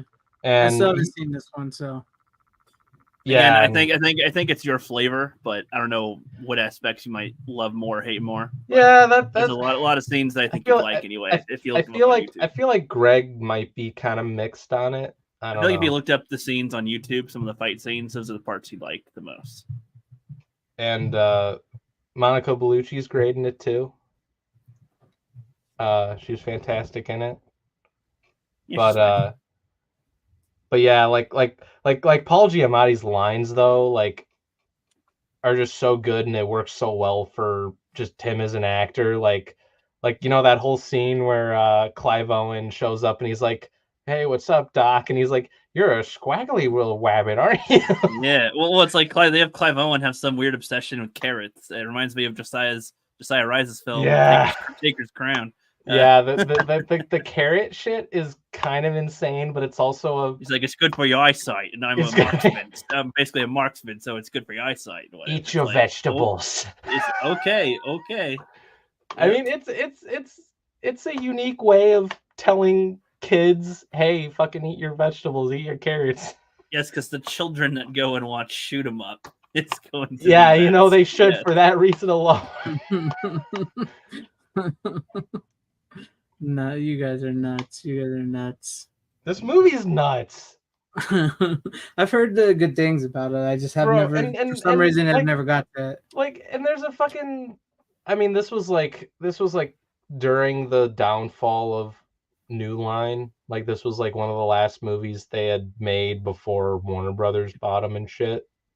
But like there's even a scene where like You mean took them over? They already owned them. Yeah, they oh basically. okay took them over. Yeah, Because, like, yeah, it's kind of convoluted. you know the whole timeline much better Right. than me. Yeah. Unfortunately, what happened was, like, yeah, Turner actually bought him out technically in like the 90s, but all he did was say, here's money, go do what you were doing. Just here's some more money to go do it. And then they ended up pushing out Turner and then eventually Robert Shea and just kind of turned Yeah, New Line Cinema into a label more than anything. Yeah. It wasn't a studio anymore. that's true. Especially like I don't know which movie it was, but it was like from like Elf to there on. Like when I watch movies like this or like what's that? Yeah, Dave Elf was, from I think, one of the last ones that they had, the main New Line crew had anything to yeah. do with. And No, Yeah. because like from yeah. there on Pretty out, much like, when they got successful with Lord of the Rings is when shit started changing. Yeah, Yeah. and one Yeah. of them pretty much was like yeah, after you're Lord, done. no, because like from Elf and like from there on out, it's like any like New Line title that I've seen, it's like fucking Toby Emmerich is like credited as executive producer and shit. Yep. And he's Mhm. credited in shit like this. I've seen his name on this Yeah. Yeah. and Well, he was in New Line first. Yeah. history of violence and all that type of Yep. stuff. So like yeah, I mean, plus to go on with this movie, like Rook knows what I'm talking about. There's a scene where like Clive Owen's character has to hide because there's a bunch of people, including Paul Giamatti, trying to like kill him and stuff, and they're in this like warehouse and whatnot. And he sticks a carrot in the trigger and throws the fucking gun, and it's just firing all over the place because it's like I don't know what gun you call it, but you know what I'm talking about, right, Rook? I forget. It might have been a Uzi. I forget what it was. I don't remember. He has a gun and he sticks a carrot in like the trigger, like the trigger button, and he throws the gun like it's a grenade and it just scatter fires and shit everywhere so he can escape. It's like there's a bunch of crazy ass shit like that where it's like that's Did you like see Michael Davis was on a couple weeks ago and what he's up to? He's doing Blast 'em Out.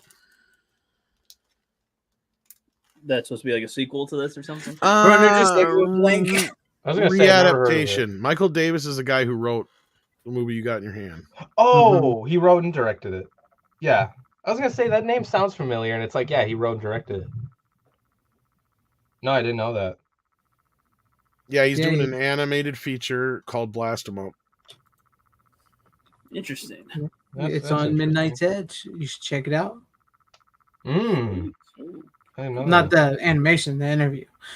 Oh, I was gonna say the animation. That'd be kind of cool.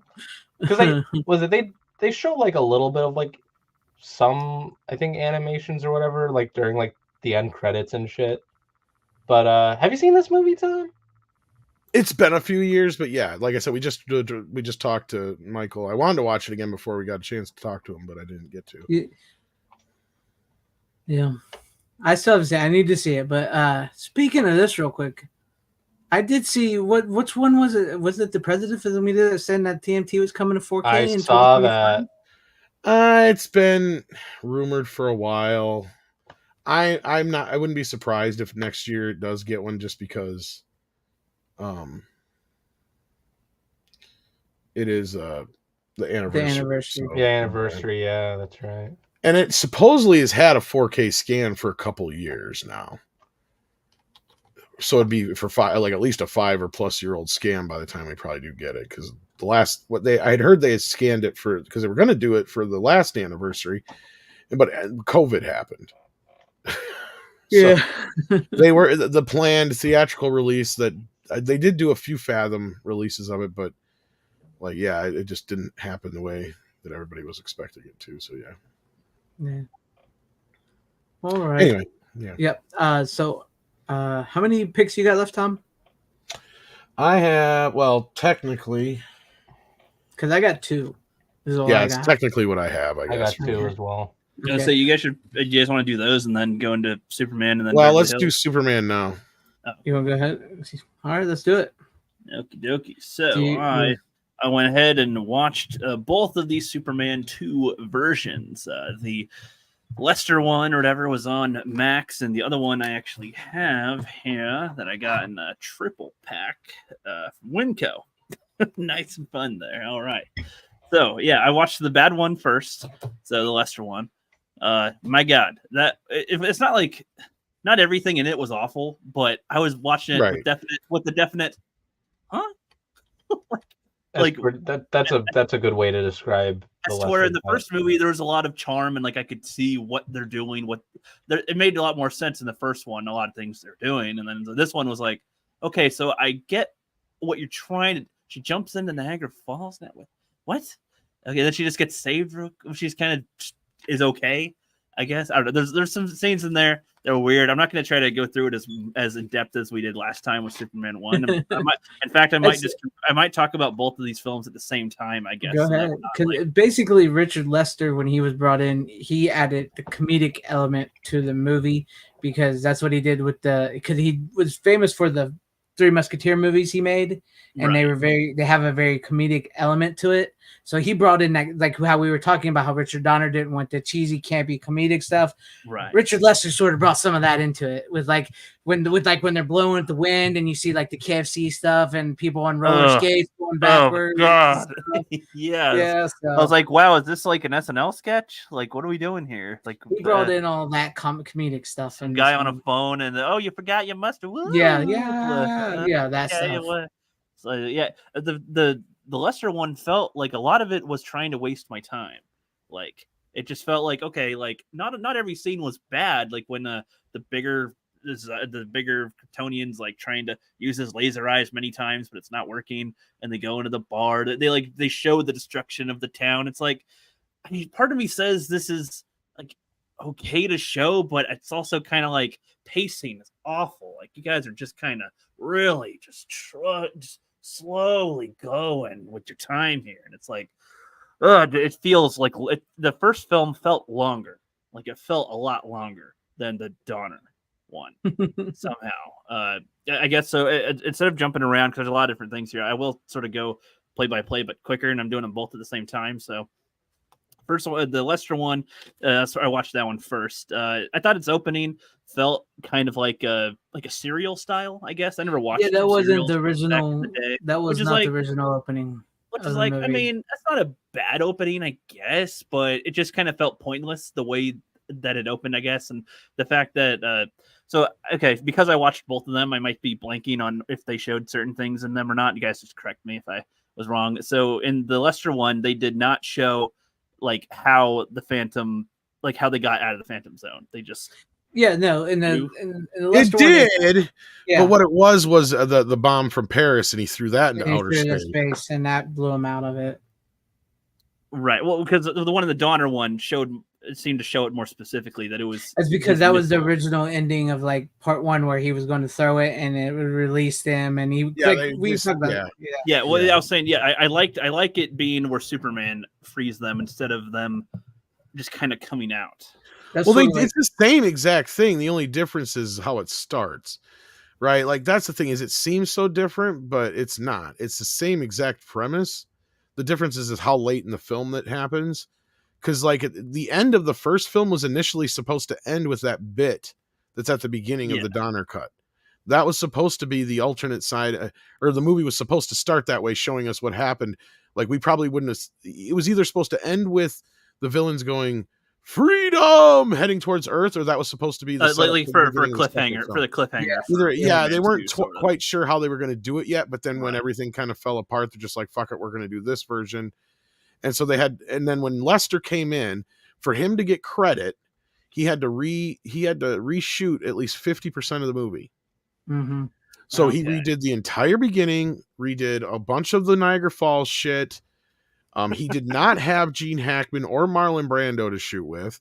So anything that's new with Gene Hackman, that's why it sounds like a horrible voice actor who does a worse Gene Hackman than I do doing the voice.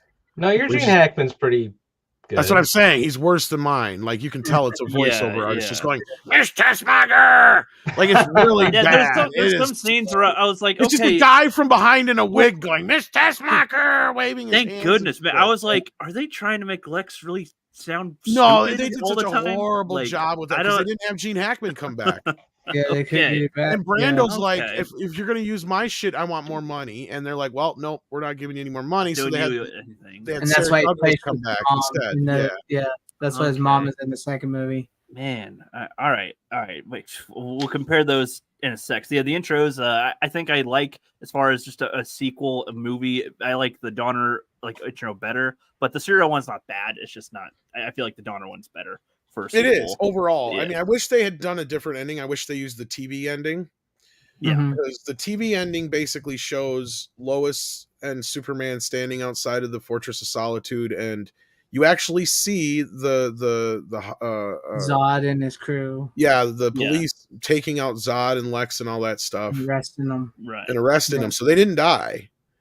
And then everybody gets that. Like he killed him in Superman 2. No, he didn't. And then he gives her a magic kiss at the end, which takes away her memory. Yeah, well, let's get to that later. That's some different commentary. Yeah, that's the big thing. But that was the original ending of part 2, as opposed to, or that was part of the ending of part 2. But then the original ending was Superman. They had caused so much damage and everything had gone so bad that Superman literally, quote unquote, turned the Earth backwards or undid everything to put them back in the Phantom Zone, because that was something that his father never necessarily had considered happening, or at least in his eyes didn't count as, a situation where he shouldn't be able to do that as far as backing up time. Otherwise, he's not supposed to interfere with human history. Yeah. Mm-hmm.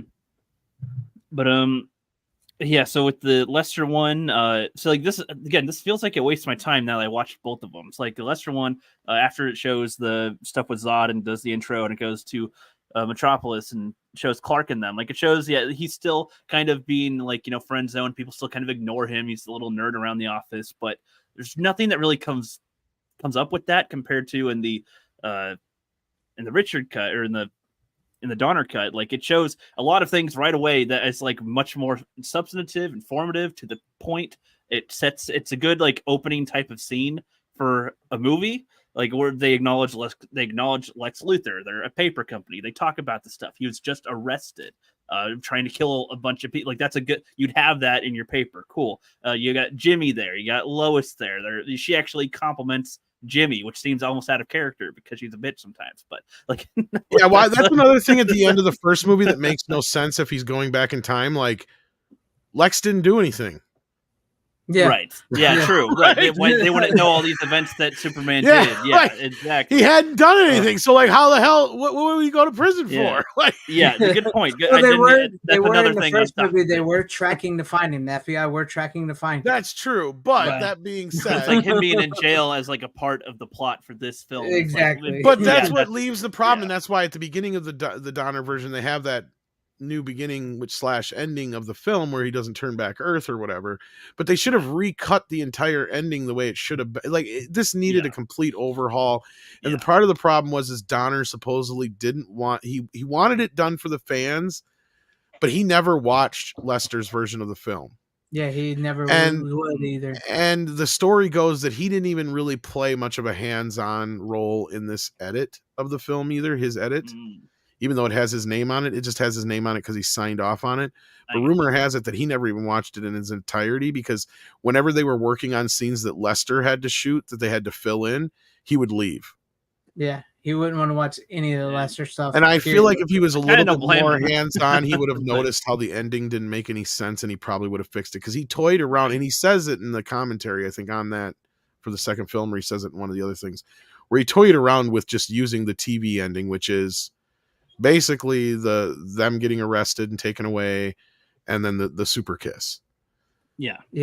And that's the one thing. Like, I know we're jumping ahead here, because you got to beat you to hit. We can address it now too. But the one thing I think fails in the Donner cut is there's absolutely no reason for him to go back to the diner and beat up the guy. Yeah, I agree. I wrote that down. I was like, wait. So if he goes back in time, then they're gonna cut out the diner scene. No. They should have. They should have cut that out completely in the diner cut. It works in the Lester cut, honestly. It does. It does. It's good, but there's absolutely no reason for him to go. So basically, he's going back to the diner and beating up a guy for no reason. Well, I was about to say, he just seems like completely out of Superman character. Superman wouldn't do that anyway. In either version, him going back to the place to show off, like he's doing the touchdown thing, kind of. He's showing off his strength to this guy who was a jerk, sure, but like, I don't know. I feel like there'd be a more clever way that he gives him a comeuppance that isn't just, wreck this guy's place in front of a bunch of people as Clark Kent. I don't know. That felt weird for his character. Yeah, it's out of place. It kind of works in the Lester cut, and it's kind of like, oh, okay, I get it. It doesn't make it Superman, but it fits technically, but I feel like it still betrays his character. Yeah, it does. And then in the Donner cut, it works. It doesn't work at all. Definitely that version in particular doesn't work. Plus, like the deleted scene that you guys are talking about, like, that would have made a lot more sense, at least for the Donner cut. That way you can at least let the audience sort of know, like, oh, he didn't kill the Kryptonians, because the way it's sort of shown in the movie is the opposite way, even if, you have fans saying like, oh, they didn't kill him because of the deleted scene, even though at the same time it's like they cut that out. So it kind of doesn't matter realistically, but if you were to put that into the cut, then it would be considered canon. But since it's a deleted scene, it's not going to come across that way for people. Yeah, which that's the problem. They all just kind of fall down into like a hole. Yeah, literally. And are they implied to be dead because they're not making any noise? It's like, we'll get you next time. Or, it's like, oh, you fell and you're probably dead. I guess you're in Antarctica or whatever. You're in the north. They're in the pole, and I don't know. Yeah. So I don't know. That stuff's. We'll get to that. They're in an infinite black hole. Yeah. Waiting. But that doesn't matter because the time travel in the Donner one just is like, just also, I hate that so much. It's just, it's like, not only do they do it once, but it's like, but we also did it again. No, I don't. I don't like that either. There's ways you can do time travel or like memory loss things that I think can work, but not here, not in these ones. But anyway, let's see what they say. There's a reason why Superman hasn't done that shit like ever since like those movies, because it's like not realistically, but like people hate that just doesn't work as a concept. Yeah, and people don't like it, so they're not going to do what people hate, at least I think. But anyway, so in the Lester one, they have a hydrogen bomb, or the Daily Planet's like, oh, there's a hydrogen bomb and there's like terrorists and whatever. It kind of feels like a villain of the day or the week kind of a setup. They're like, there's a new thing here and you guys got to go get the picture. And funnily enough, that beginning in the Lester version, I don't hate. I'm okay with that being a thing. like in Power Rangers and those types of things, there's a quick thing you got to do in the beginning before you get to the main stuff. Like it's an action scene of some kind. But the only reason it exists is because they had to fill in the gap. Exactly. And how they release them, yeah. But I prefer the pacing and I prefer what they do in the Donner version. I agree. The Daily Planet stuff is a much better opening, and it feels like we're picking right up where the first movie left off because they literally are. The next day, practically, it feels like Lex is just been in prison. He's like that means he just got dropped there, and he's ready to get the fuck. And it helps that all the Daily Planet stuff was shot when they were in the Daily Planet. All the stuff with Lex Luthor was shot at the same time. And all the stuff for part 1 and 2 was generally shot at the same time if they were in the same places. It just got to a point about third of the way through the production. They're like, okay, we're running out of money. Just finish part 1. Yeah. But I like a lot of there's a lot of substantive things that happen in the Daily Planet scenes, like with Lois, and she's just she looks over at Clark, she's looking at a picture of Superman, and it was like, I like that she doesn't say out loud, well, gee, he looks like he could be Superman or something. It's like she just starts drawing a picture, trying to get a little thing of him drawing Clark out of Superman on the thing, like just noticing at a glance. And it's like, all right, we've implied how long they know each other from the first film. She's been up close to Clark, been up close to Superman. It wouldn't, be out of her mind. She thinks about Superman all the time. She sees Clark all the time. And you guys have mentioned it. I know it's always popular with the lore. How could she not recognize him? So they addressed this quickly enough. Second movie. In the beginning, right away, they're getting into both that. versions. They do it. It's just better in the Donner cut. It's better in the Donner cut because I like the way she does it, and she's just starts to poke and prod at him, and he's just every little thing she's kind of doing with their conversation. Yeah, and the Niagara Falls bit was so stupid, where she jumps in the fucking river. Yeah. Well, and then she's just kind of okay because she doesn't get saved. She just kind of jumps in there and then is okay. Yeah. And it's like, it makes more sense, and it's more playful in the Donner cut, to where it's like he actually has to go through. I love that he has to go through a bunch of things. Yeah, I was about to say I love that. It shows, it's poking and prodding. Poking and prodded. She just jumps out the window, which is almost like, you suicidal bitch. What the hell are you doing? That was my problem with like the whole thing. It's like that version of Lois in particular. It's like, you're going through so much just to prove that he's Superman, and it's like, what if he's not Superman? No, but I feel like it's the kind of thing where she's a girl, she's in love, and they're not always at their brightest when they're in love. No, it's that Lois is so confident in herself and her ability and her knowledge, because that's why she's an award-winning journalist, that she is so certain that he is Superman that when she jumps out the window, she's going to be saved. So she has nothing to worry. Yeah, that's the whole thing of it. I can see where you're coming from, but it's like, at the same time, like, what if this, I mean, we as the audience know he is Superman, so there's the what if never crosses our mind. Yeah, I was gonna say, so like the point is that she comes off as crazy, and he points it out to her. He's like, you could have just killed yourself. Exactly. Like, golly, you're lucky that you didn't, and you didn't die out of this. And she said that I like that him not doing any type of Superman thing. I mean, I like. In my head, I was like, wait, would somebody see this? But it's like, no, there's a chick screaming and falling from a building. They're not going to be looking at this dude right here, really noticing what's going on. Exactly. What he's They're going to be trying to do. Her. So I was like, this is actually like a well-structured scene. Like a magician. Scene. It's like it's a well-structured scene enough. When he did his super speed, there was effect on the environment. It wasn't like nobody noticed anything. There was like, what the fuck was that? So I like that what he does has an effect on the environment around. It doesn't feel fake or stuff. So I like how he had to think on top of his head on how to save her and without looking like it. So. My whole point is that she got extremely fucking lucky. Well, yeah, but I feel like I think you're overthinking that, right? I feel like it's Superman. We know there's no what if to it. Not just that. You can say that about anything. No, I think for FanZcene's point, it's more of Lois's character is so headstrong, and she's shown to be that in the first film, and picking up right here. She's so confident. I thought it was headstrong. I thought it was done slightly better in the first movie, at least showing how headstrong she is. I mean, well, yeah, in the first movie, sure, but like I feel like this is building off of that, and she's been next to Clark, been next to Superman. What? Maybe I am overthinking it, and it's just it just comes off as kind of dumb. But that's just No, me.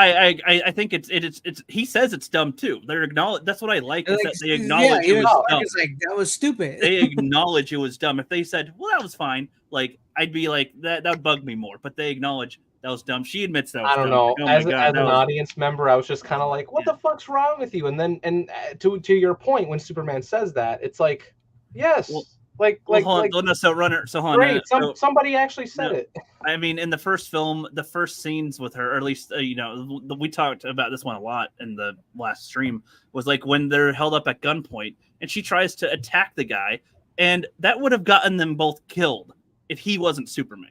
Like that's suicidal. That's her jumping out the window too, in a way. Like That's her personality. That is her personality. Forward. She's not a she's thinker. She's not much. She may be like a quick, confident problem solver, but she's not like a take my time thinker and let me see what other consequences will come out of it. She's, bold with it, I guess is what people would call it. So that's okay. And I liked how they did that. A good characterizing of them. And, she looks silly and ridiculous for having done that risky move to try to prove that he's Superman. Right there, which I think that's the whole plays point. Better than her just jumping off the water. Yeah. At the one in the Lester version, she's just kind of like, oh, there was a boy here and Superman was here, and then Clark wasn't here at the moment. Well, gee, I'm just gonna go jump off the thing right now. It's just like, oh, what the fuck is your damage? Like what? Like there wasn't any lead up to her like really thinking that in this film compared to in the Donner one, like. Right away, that's the main thing she's trying to kind of do. She's thinking about, is Clark Superman? So, like, even after this point, she's still got that on her mind. And so when she gets to the point where she, gets him to reveal it, like, that's what she's been doing this whole time. As to where in the Lester one, it's kind of out of the blue. She's suddenly on Clark is maybe Superman. Well, and that's just it. Is she is such a good reporter at the point where she pulls the gun on him. She is 99.9% positive. Yeah, well, and even then, she just needs to push him over that 1%. I love that scene. I guess we can just go to that right now. Or 0.1%, yeah. We can just go to that scene right now and compare the two right here. The Lester one is just like, oh, gee, honey, you're here. Hey, babe. And then he like trips over the bear fur. Yeah. And then I guess he, his hand was supposed to be in the fire or cut. I don't know. And then she's like, oh, no. Oh, look, there's no damage. And you must be Superman. And I was like, for him to break character over that is so stupid because there's still that air of maybe he didn't get his hand in the fire. Maybe I'm overreacting. I thought he like sliced himself on a. No, he fell in the fire. He literally fell in the fire and his hand did go straight into the fire. But again, there was still that air of possibility. Yeah. You know what I mean? Like he could have still played it off. He did not need to break character. The gotcha works. The only thing that doesn't work in the gotcha, there's only one flaw. I would kind of think that Superman would feel a bullet just despite it, it just bouncing off of him, and it would have put a hole in his suit. Yeah, I feel like if he had more time to think about it, that's just it. I think you're right. That's why it works. She just pulled the gun and he's like, and it works just because she's amping him up, and he's like, just wait, Lois. No, you think about this now. It's like so quick that he. It's like fuck. And then I love that scene because she's the whole time she's doing what she does to Clark all the time, just kind of ignore him. She's doing her makeup, and he's like, talking around her, and then he's like, you're just Superman, huh? You like him all the time, and she's like, oh, you're okay. Even if she wasn't trying to reveal him as Superman, I like how she was like, look, you have some fucking confidence. Do your shoulders, do this. You've got potential here, but you do it to yourself. And then I like how it's like, okay, she starts to reveal. She's like, yeah, okay, just pulled out the gun. It's like, I'm so confident. Yeah, I'm just gonna shoot you, and it's okay. And then he's just like, oh my gosh, oh yeah. And then bang, and then he's like, if he didn't address that she was attempting to, if he was not Superman, would have attempted to kill Clark over her delusion that he's Superman. But then I love it. It got me that she's like, well, what with a blank? It's just okay, she didn't. She just did a good gotcha on there, and that's Lois in a nutshell. And so she didn't actually have him in danger. He would have been fine. And so, okay, yeah, he could have kept the character and gone, well, what in the world was that? You didn't hit me at all. Something could have played that off immediately. but he was so in the moment of like, you just shot me. Like, I think that's what he was focused on. She just shot Clark, and well, he's not dead. Like, fuck, she's got me. So, like, all right, yeah, I'm Superman, and yeah, I like that scene. And that was played well. It kept their characters the way that they are. Again, I think she's kind of psycho anyway, but she's a confident psycho. So I guess there's a difference a little bit with She's that. headstrong. Yes, and, She's Lois Lane. yeah, and he's just kind of like, yeah, oh, shit, okay, well, all right, let's go. And that was just a really well done scene compared to the other one, which is almost already forgettable to me. The other one, so well done there. Well done there. I like how the stuff that they show with Zod and his crew. Do they call them something? Are they just Zod and his gang, or what? Is their Zod, name? Ursa, and Non. Zod, Ursa, and Non. Kryptonians. Oh, Ursa and Non. Okay. Well, I didn't know if they're like called like a trio of some kind, like some type of a group. The Zod. the Krypton. In my opinion, Zod's like the best part of Superman 2, just because I thought Terrence Stamp rules as Terrence Zod. Stamp is so good. Why would you say these things to me when you know I would surely kill you for them? He's got some of the best fucking lines dude, in this movie. like, Ruler of Australia. The ruler of Australia. I Kneel before me, son of Jor-El. Yeah, I like. So they land on the moon first, and there's there's an American and Russian combined efforts on the moon. Yeah. I'd say just like it wasn't a. It's funny because it's like that was just a background detail. There's because he just picked up American flag, he just picked up Russian flag. They're just like, oh shit, okay, combined thing here. All right, nice space and going for technology now. Good. Yeah, those scenes were okay with their introduction there to the Earthlings. And like, going to Planet Houston. Okay, there. I wasn't sure. I was kind of mixed in either version where they say, they're realizing their powers. Like, wow, like, did you see what I did? Did you see what he can do? And he's like, yeah, it's. He literally just says specifically what's happening. He's like, the sun, our proximity to the sun is affecting our molecular blah blah blah blah blah. It's like, okay, part of me is okay that is like glad that you mentioned it, but part of me wishes it wasn't that specific. Just I don't know, but I guess that's his type of character. I was just kind of mixed on how that came across. I was like, he's a genius. He knows all this already from because he's smart too, and he's like a general of an army and everything. So he can put it. Plus, they need a little exposition to like how they completely understand it. Yeah, I guess I would have maybe preferred him to simplify it, and then if he needs to clarify something, to clarify it. I guess like if the bigger guy didn't understand, he's like, does what to my what? I don't know. I don't know if that would have helped or not, but I like how in the Donner version the scenes with the trio is like they're still used for everything that they do, but they trim it down a lot so that they're not, because they just kind of meander around in the Lester one. Often they're just kind of around. They land in a lake and then they set a snake on fire, and then the big guy tries to. Because a lot of that stupid that shit is so stupid. And I'm glad that they got rid of some of that shit. Yeah, the pacing felt that so like much that better. kid from the town who sounds like fucking little orphan fucking Oliver or some shit. It's like, what the hell is this kid doing in the middle of Kentucky or whatever the fuck it's supposed to be sounding like Texas. that? Houston, Texas. Yeah, that's what it is. Sorry, yeah, Houston, Texas. Yeah. And he's like, please, Sam, may I have some more? Yeah, leave my father alone now. Yeah, let's telegraph this that we're shooting it in fucking England, and not only that, don't even bother jumping over the kid. It's just right? It's like the scenes come off to me because they show them with the shotgun, and it's like, okay, like it's fine. They're showing them learning. Yeah, all of a sudden they can levitate shit now, but then they like show them lift the car, and they're showing them do a bunch of things that we know they can do because we've seen Superman, and it's like I'm okay with showing these characters discovering their abilities, but you don't need to spend a fucking day on it either, And in the Lester one, they spend a lot of time just having them. They make them so much realize their power. The Donner cut. Oh so much more badass. Give a fuck.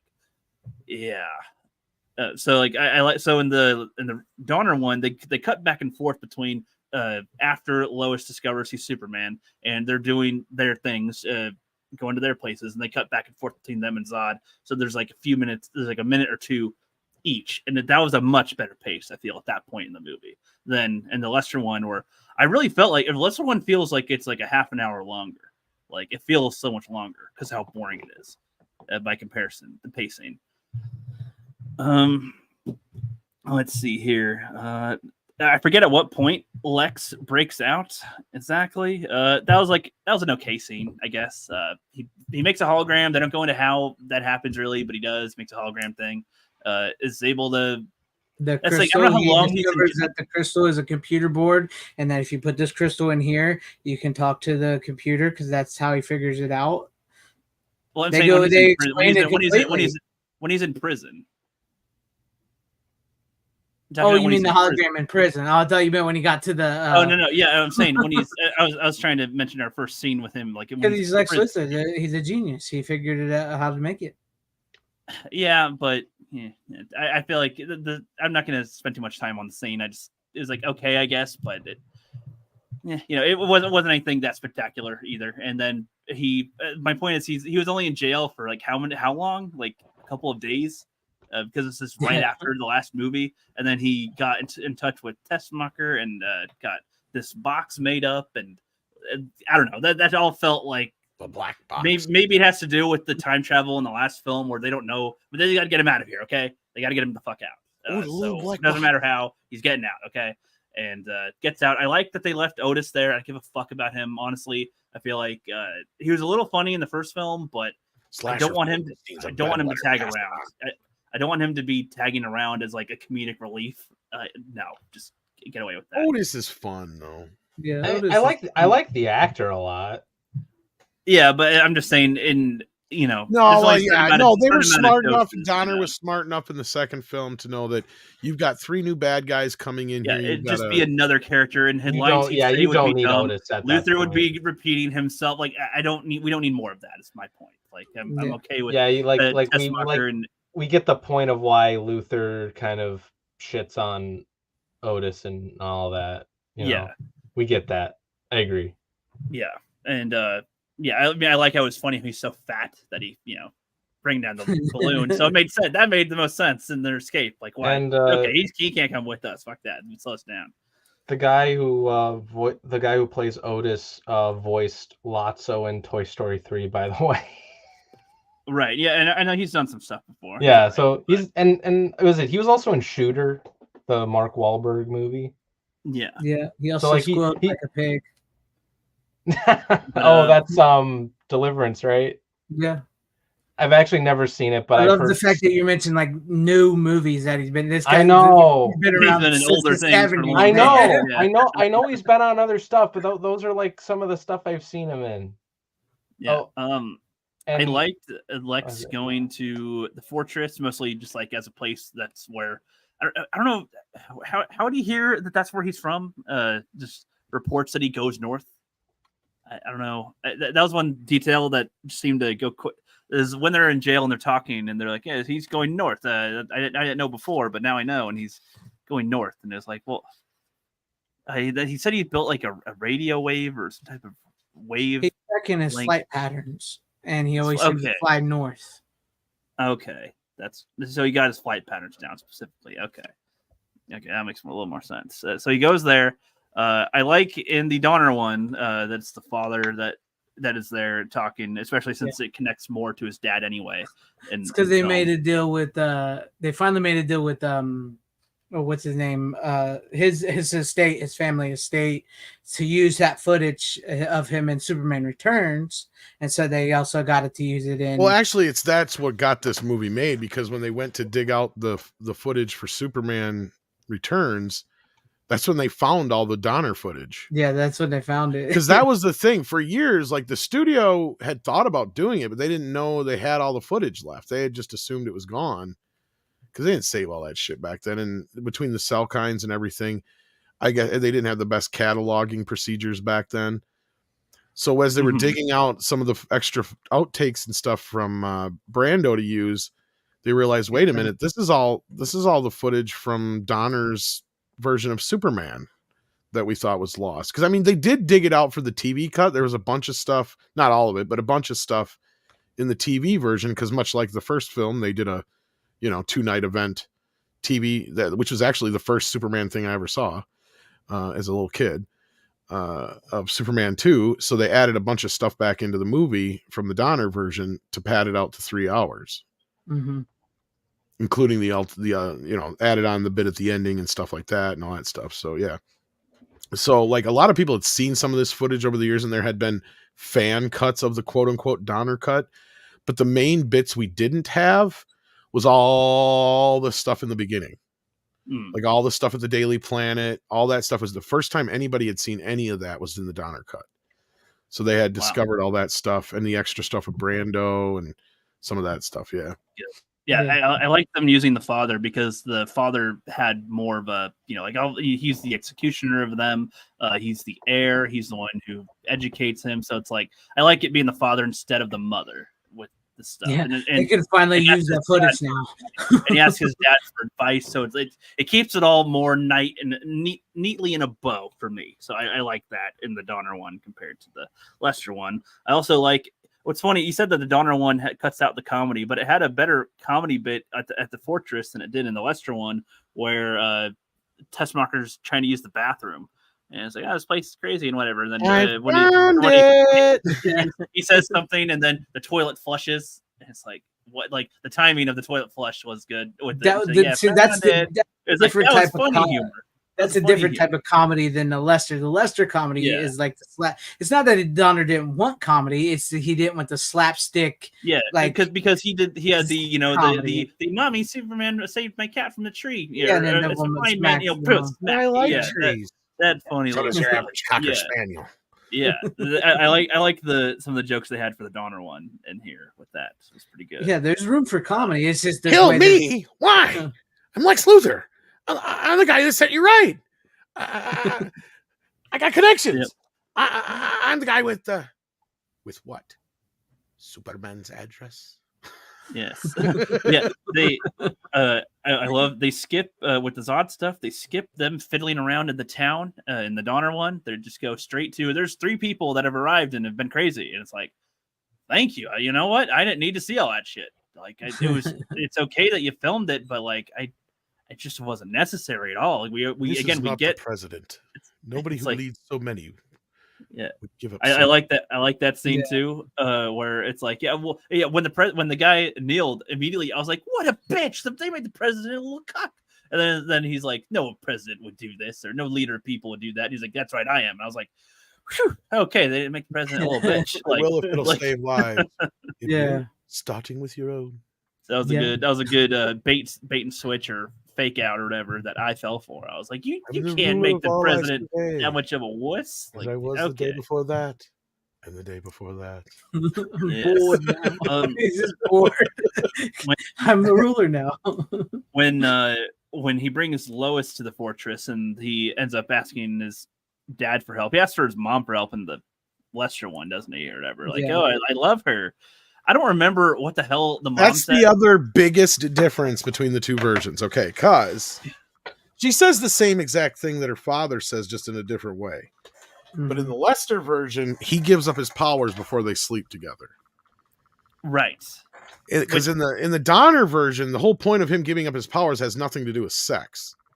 It has everything to do with if you're going to live. And she says the same thing kind of too, but it's more or less and he says it, and I love how it goes down in the Donner version. It has so much more weight. Yes. It's like you make this choice, and this is it. And if you decide you're going to live with one of them, you can't put one of them above the rest.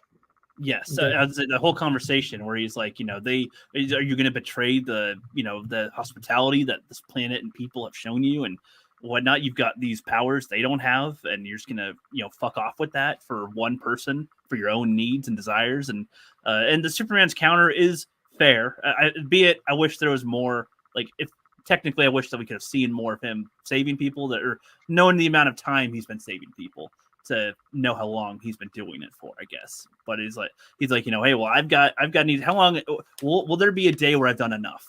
Like, I am a person who was raised here as one of these people, and now I'm supposed to be not one of these people. It's kind of what I think he's going through. Of like, I was raised as an Earthling, and then I learn all this history about how I'm an alien, and I am supposed to be one of them, not be one of them. I save all of them. what the hell am I? Like, and he's choosing to be a human essentially. So I like that. And I like how later that comes back where the dad's kind of like, so you made a mistake like I did, and this sort of a thing. But we'll get to that in a sec. But yeah, in the Lester one, whatever the mom said, I don't know. It didn't stick with me. Even if she said the same thing, it for some reason it didn't like stick in my head as well as it did with the father's speech. That was like, oh, like this is, I got you. You're making it clear. I sort of with her, it just sounded like more like, have you find somebody that you love? Then you've got to give up your powers because you love them. Okay, whatever. Like that's what that kind of came off as to me. But yeah, speeding around here. Zod goes to the White House. Yeah, the Neil.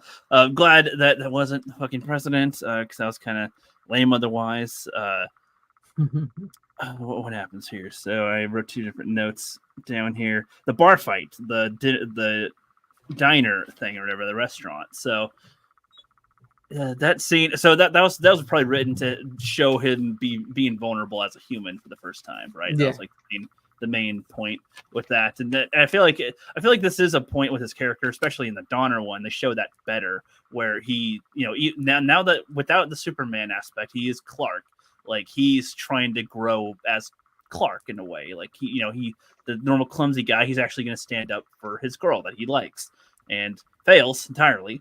But he does. Well, it's kind of funny because it's like he has a strong body still. Technically, he's got the build of a strong guy, but he has not fought with how much weaker he is. So he has no idea what his durability is, no idea what anything else is. I don't know if that was ever a complaint that people had, but I liked that because he, being as strong as he was, and then suddenly not, like, I imagine he'd even, I guess my brain of today would go, would he get diseases suddenly a whole bunch? Would he get blah, blah, blah, blah, blah? But no, it's probably good that they don't do all that. That's that's just way too much. That'd be a different movie. That'd go to a sci-fi movie that's a different exploration. This puts him at his weakest moment to show you that, now he's human. This can happen to him. It puts him at his weakest, darkest moment after he realizes this. And then at that moment, they show on the news, hey, we've been taken over by these three guys. We're Superman.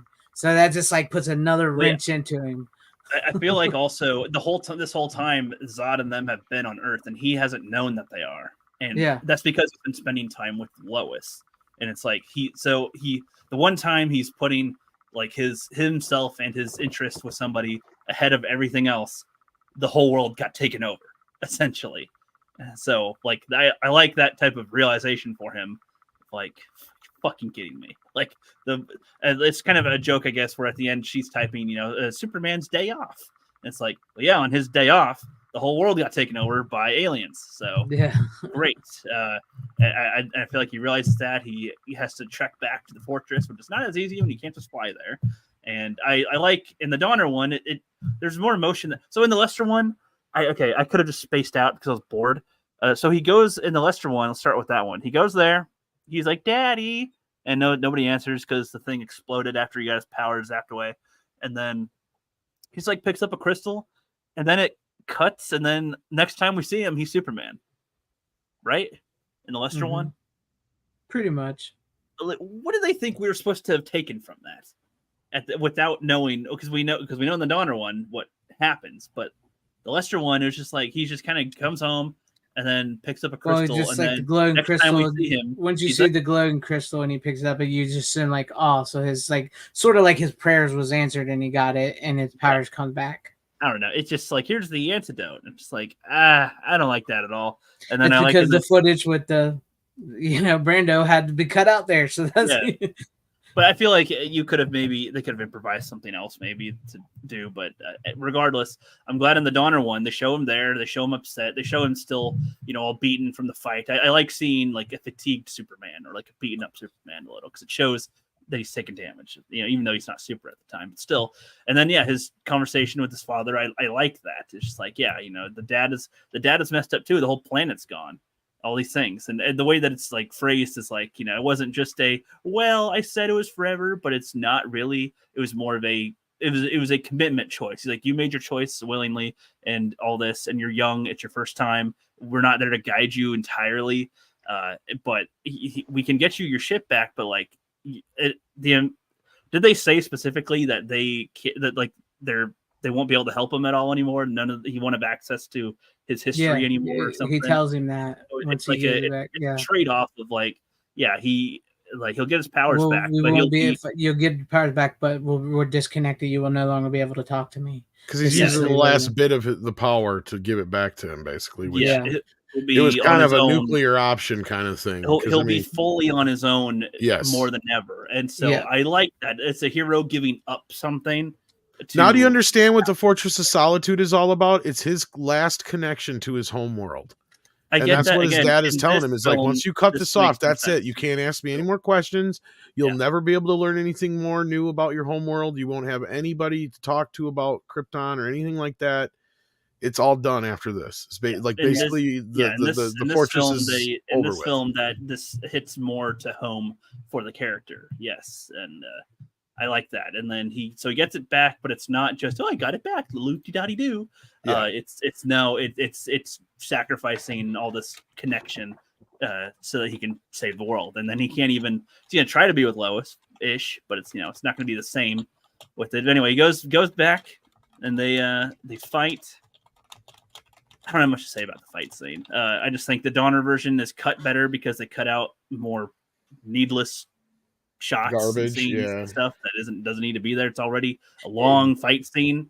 It's a pretty good fight scene though in the Donner cut. I mean, you get to see Superman fight and use his powers and punch, and then realize, hey, I can't be doing this in the middle of the city. But that one of the coolest shots in the Donner version too. After he gets thrown into the Marlboro truck, and the close up on his chest, like that shot is amazing. I can't believe they didn't use that in the original version. It's like, I'm glad it's there though.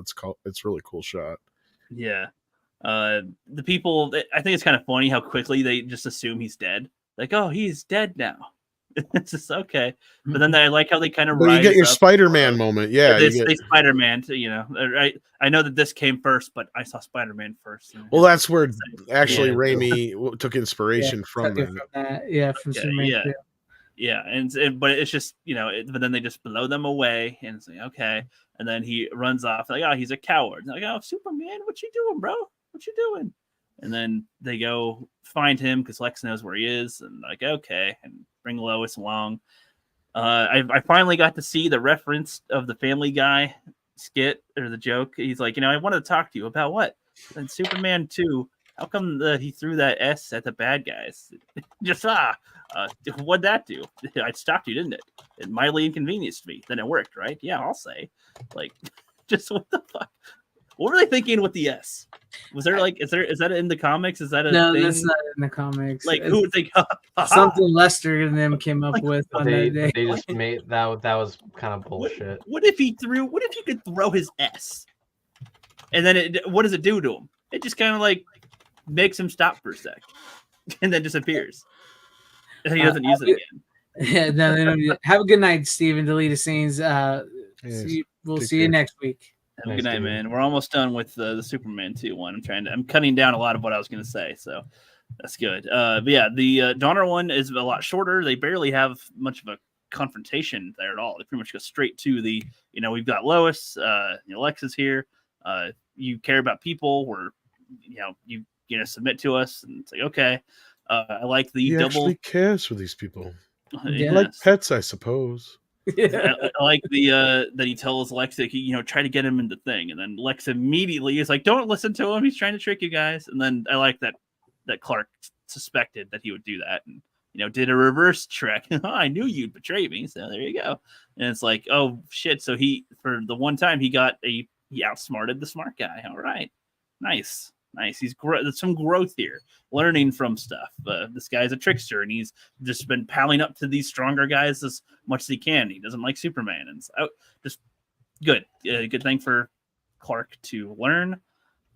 And he's like, all right, take my hand. Crushes his hand, and then Lois. The other guy just kind of falls down. He's like, trying to fly, and then falls down. And then Lois, like, hey. For some reason, I just have Chris Tuckman's tell that to Zod snap neck. She said she's a pain in the neck or something, but it's like, tell that to Zod snap neck. Okay, punches her off into the hole as well or something, into a crevice in the fortress. I don't know. And then, they're like, all right, we won. Nice. We won. And then Time travel time. Woo!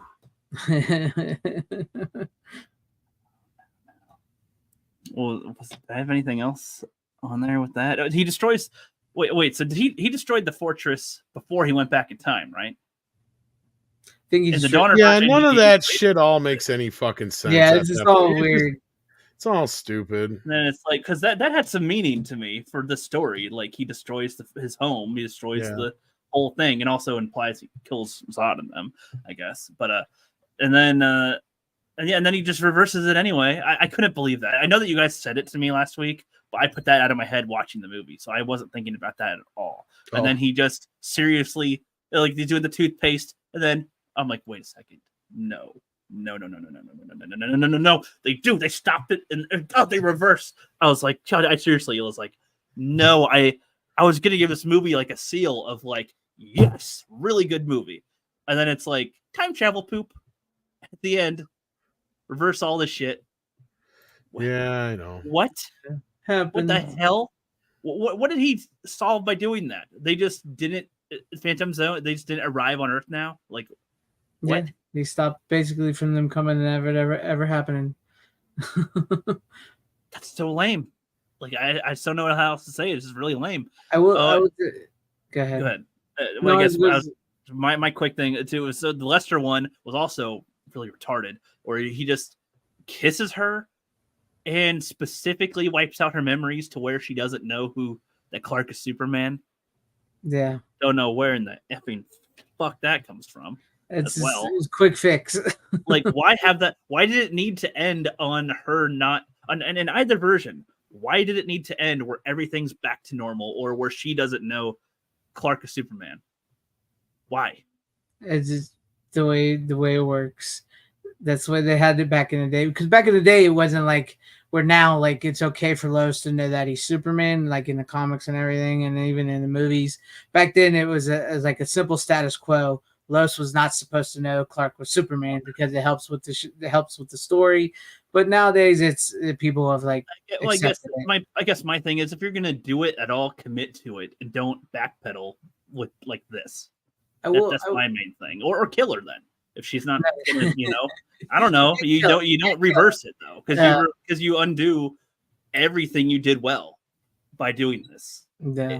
It really just kind of is like wow. You just.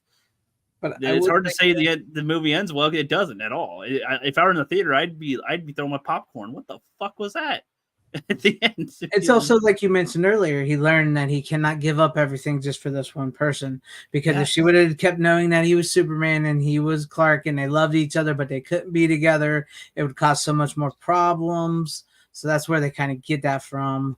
But yeah, I don't know. I just feel like it would suck for them, I guess, a little, but. I don't know. It just. If you're in love, it's a thing. But I want to tell you this: if you're looking for a new show to watch, since you really enjoyed him in the first movie as a teenager, and you like some of the stuff in this, watch the show Smallville. That's on my list to watch. I've seen some. I've seen a few episodes. I've seen a few. It takes a cue from a lot from the Donner verse. However, it's one of the most frustrating fucking Superman shows because it gets to the point where it's like, okay, I like where they're going with this.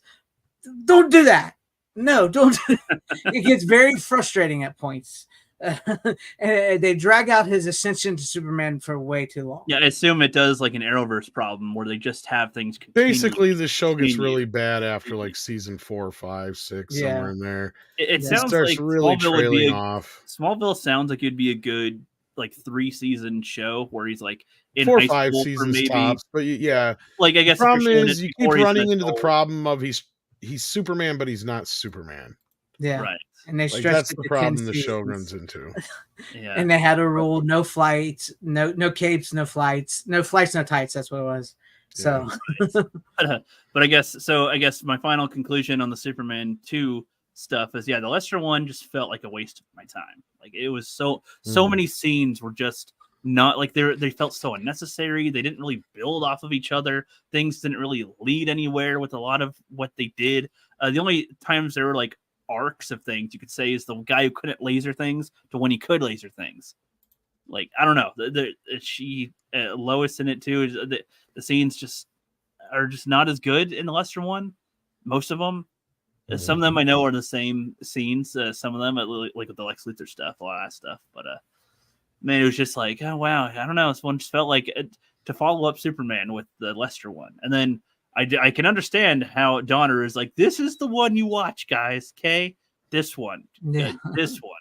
But now that I've seen it all, the whole movie, I can't understand how they really filmed the time travel shit at the end. Like I know what you guys are saying for it, what your explanations are for it, but I don't think I could ever really just commit to that. Like they don't have to end where everything's all wrapped up nice and neat. You can just kind of end it on whatever you wanted to. They could have ended it in the Fortress of Solitude and they kiss and end the movie right there. Like, I don't know. You don't need to have everything back at square one. Like, even though I understand it's comic format, I don't know. With the movies that they made, was that necessary to reset it every time? Because it seems like it's more of a flaw when they do. They had to. I don't know. It just at the time it did. Now, see, if you watch Part 3 is also directed by Richard Lester. I do like Part 3, but it is a comedy, and it's a Richard Pryor movie, essentially. Not Superman it has its Returns. issues, yeah. Well, so hold on. I was about to ask you guys, because this triple thing, so this is not a follow-up to Superman what 2? Superman Returns does is it erases Superman 3 and 4. It's a sequel to 1 and 2. Ish. Yeah. Well, sequel-ish to 1 and 2. It's kind of like in a vague, similar world, I guess. It's kind of hard to explain until you just finally that's when they have a new actor, right? For him. Yeah, and it's not exactly the same world, but it's like in a world where similar things would have happened to the first two movies, basically. And basically, what they're taking an arrow, I think. the sex scene in Part 2. Yeah, they use a lot of inspiration, and clearly they have Marlon Brando and all that kind of stuff, and the music, and yeah. Okay. It's a frustrating movie. They didn't go out of their way to make anybody else look or sound or act like the Donner version of the characters outside of Brandon Routh, really, yeah. Well, should I watch Superman Returns or watch Superman 3 next? It doesn't really matter. Yeah, don't like 1 and 2 go connect, and then 3 I don't really want to don't buy. I don't have Superman 3 or 4. I don't know if I'm gonna go buy. No, them. you can go ahead and check out Returns and see what you think, and then if you want to go back and revisit Superman 3 and 4 at some point. Returns is very frustrating. It can be. Okay. Well, I mean, after Superman 2 ending, that's a good movie, and then I didn't like that's frustrating as shit. I didn't like Superman Returns personally, and I saw it when I was a kid. Yeah, some people were not fans of it. I'm not a big fan of it. I mean, I can watch it, but What year was it? Frustrating. I like Brandon Routh as Superman. I think he's good, and he's like good casting and all that, but I don't know. And plus, like fucking Bryan Singer left X-Men to do Superman Returns. I swear this dude's in Arrow. I swear this dude. Yes, is like, he's in Arrow. He plays Adam. He plays the Atom, and he also plays Kingdom Come Superman. Yeah, Adam. Mm-hmm. He also plays Superman in the Arrowverse as well. Kingdom Come Superman, yes. Yeah, he plays Kingdom Come Superman. I said that.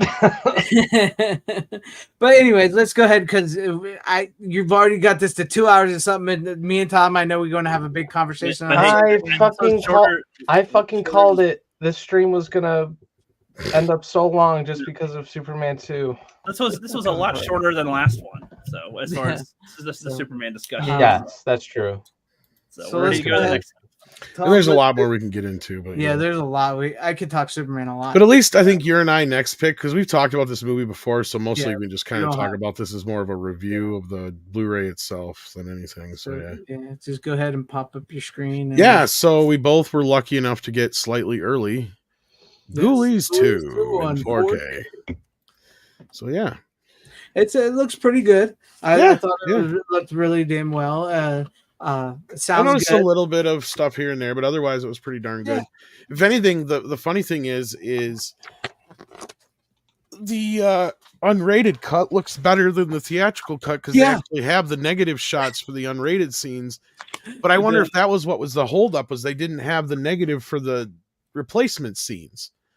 So they basically just use the interpositive scan for the PG-13 cutscenes, and they use the actual negative for the other stuff, but the inserts of the cut bits or the recut bits are just slightly lesser quality, or however you want to look at it. Or Yeah.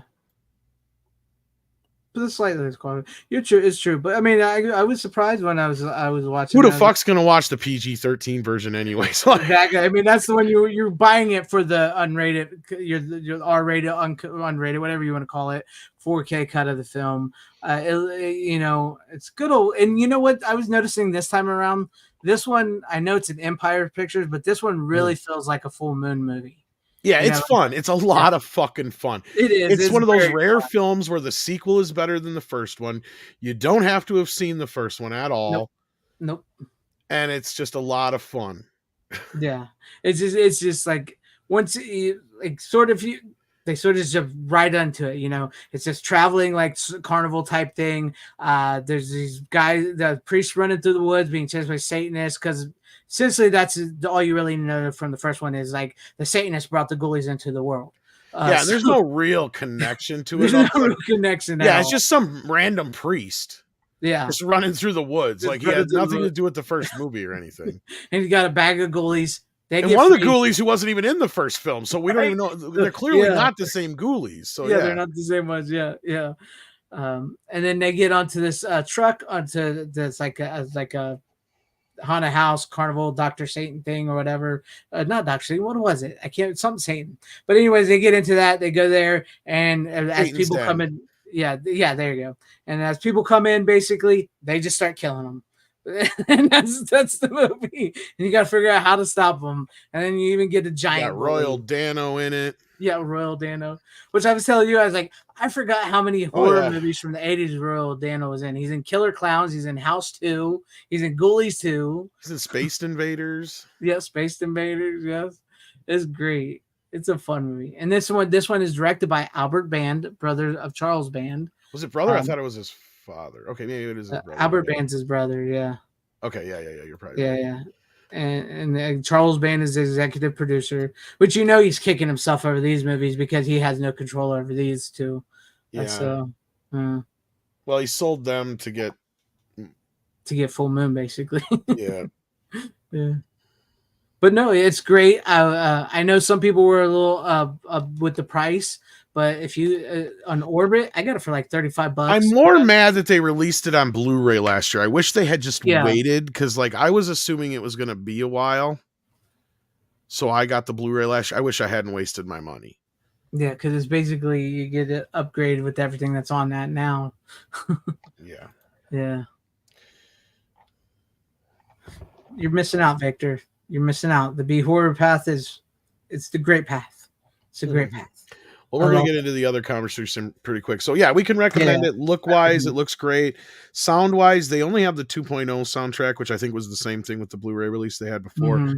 But from what I remember from listening to the 5.1 mix from the old Shout Factory version, it's just a matrixed up version of convert of the 2.0, so it like doesn't do anything new. It would have been nice had they gone in and redid the sound, because this movie's sound is not the best. It has an ultra stereo track, which anybody who knows, especially in the 80s, the ultra stereo tracks sound like shit. They have a lot of sibilance and stuff like that. Whenever anybody uses like an S sound, you get a lot of hiss in there, and it's like, yeah.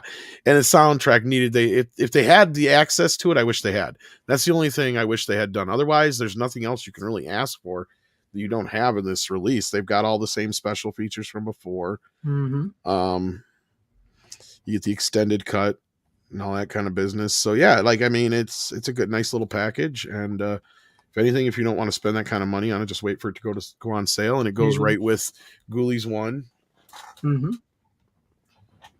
It does. It goes, and and I know some people. They even have the proper number on it. They do, don't they? Because it was number 2, even though they've released other films in this, they left 3 open. I know you can't see the numbers. Those little, there we go. Yeah, I see. They left 3 open so that they could put it back in there when they did get it done. So there's that. So like, yeah, I mean, it's kind of neat. You know, they still have the weathered look, but they did back off a bit. So I'm glad. Yeah, it does. And then on the inlay, you actually get a choice between the two different. There's this, which is more of a standard one, And there's one that has like a The MVD poster thing. the you guys were MVD, there. like yeah. Yeah, yeah. So yeah, I like that. And then I you do actually too. got the one that doesn't have any weathered look on the part there. Yeah. But I mean, if you're a fan of like the Empire Pictures and the Charles Band and the Ghoulies Rubber Monsters, even though Jim Wynorski's not, because that's why Oh he yeah, did the Ghoulies one had the Ghoulies. same thing. I forgot. Yeah, Yeah, there you go. That still cracked me but up. they when didn't he- have the option for another version on the other side Yeah. though. So yeah.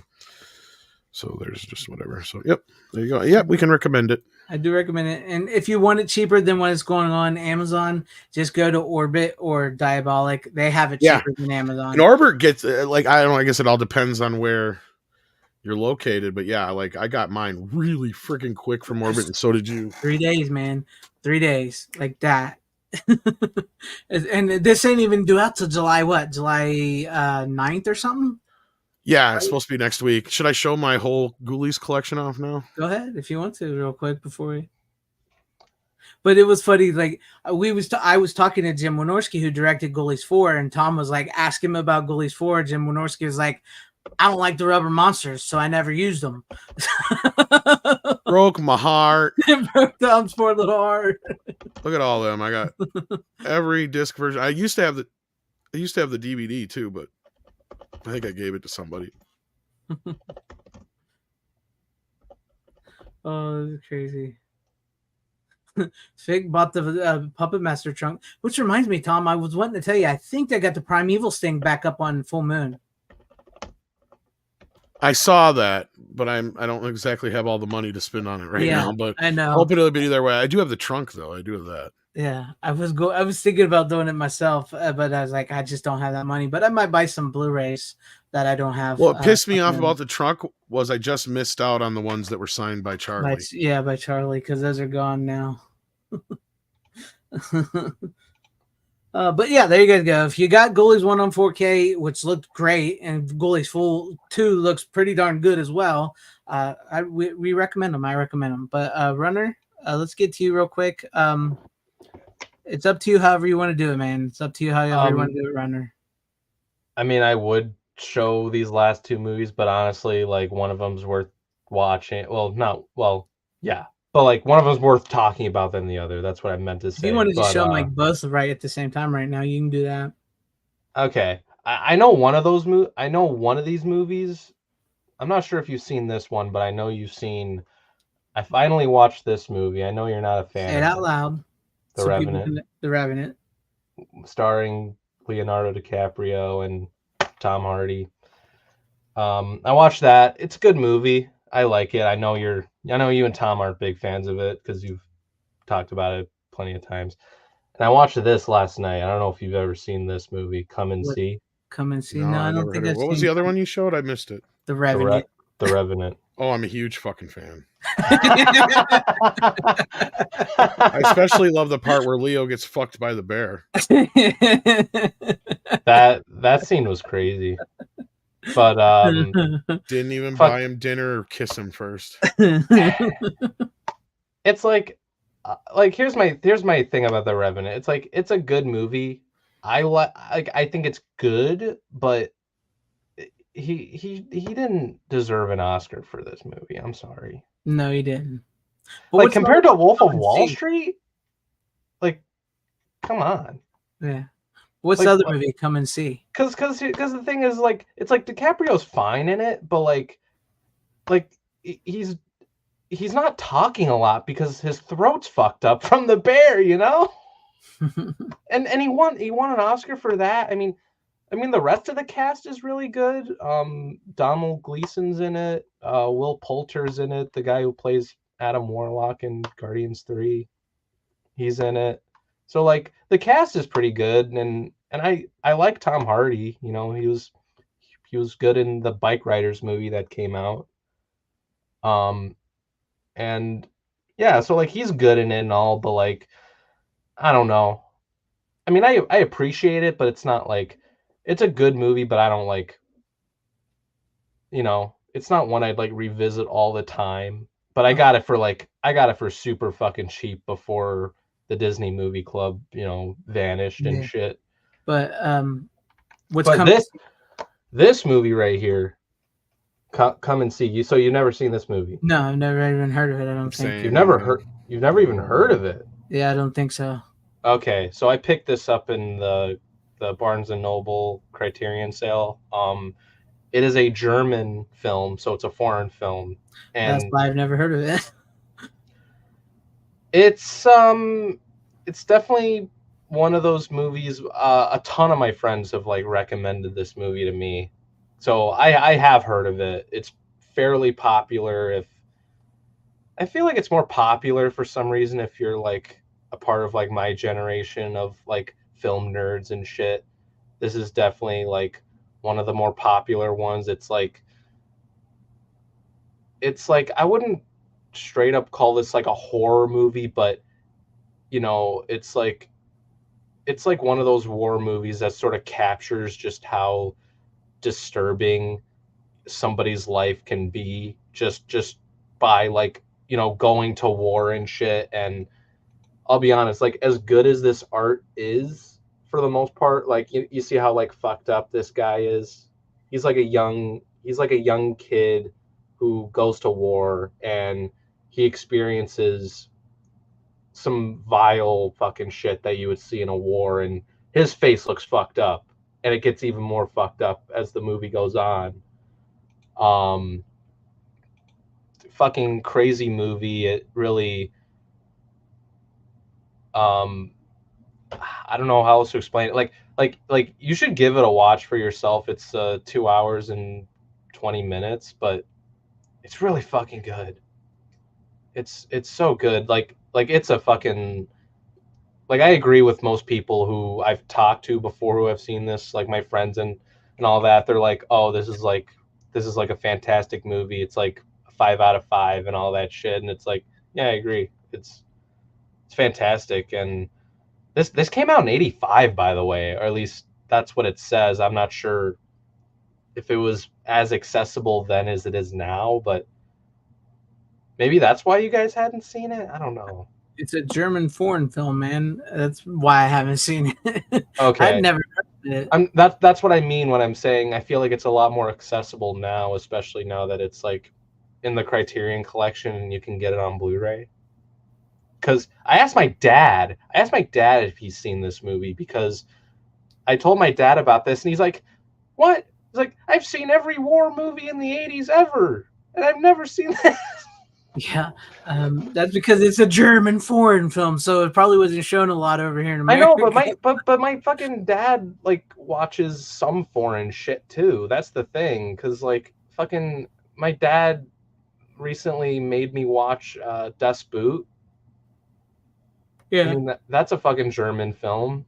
that I one mean, I've heard of. I'm I pretty know. sure I got a lot. Well, the reason you've heard of that one is because it was actually released by it was actually released by a studio in Hollywood. It was released by Columbia Pictures. There you go. This was not. This was like, you know, this is like mostly like an independent, you know, festival type circuit. They, in the beginning of the movie, they actually tell you like this is like the restored version that they showed at fuck, I forgot which festival it was, but it was like you know, it's one of the big festivals. You know how they like show like, you know, a remaster of an old movie and shit, like I forget which festival it was, but they like recently showed the 4K restoration of Seven Samurai, for instance. They'll do this for older movies and stuff, but this is a 2K digital restoration. Oh, Not, so not it's just a 2K scan it's a 2K scan. It's not a 4K. So that's the other thing. of the interpositive, or It doesn't say. It just says new 2K digital restoration. It doesn't say what the film stock is or anything. I don't. It looks fucking good though. Like for something that says it came, like for a movie in the 80s, this movie looks damn good. well, things shot on film look a lot better than things shot digitally. So No, I know, but no, but I'm saying it in a way where it feels timeless. You know what I mean? yeah. Like, If it's Criterion, it should say on the last page or so of the booklet exactly how it was restored. I believe. Okay, So, I and didn't a look lot it of up, but times, see, that's the thing is, up until recent years, they I'm used just- to do 4K scans, and then they would still say 2K restoration because it was a Blu-ray. okay. Yeah. But Yeah, it wasn't until more recently that they've learned, oh, well, if we say it's a 4K scan, but still put it on a Blu-ray, that gives people the option, yeah, you know, the idea that it is going to look better. And it's true, it does look better than a standard 2K scan because Yeah. you're down converting a 4K scan and compressing that as opposed to just doing a straight 2K scan. Yep. So even a lot of the older Shout factories, I hate giving them fucking credit Okay. for this, but like they would say from a 2K scan, but like I recently found out, like Critters, which we talked shortly about last week, that's actually from a 4K scan. Yeah, I knew it looked really good.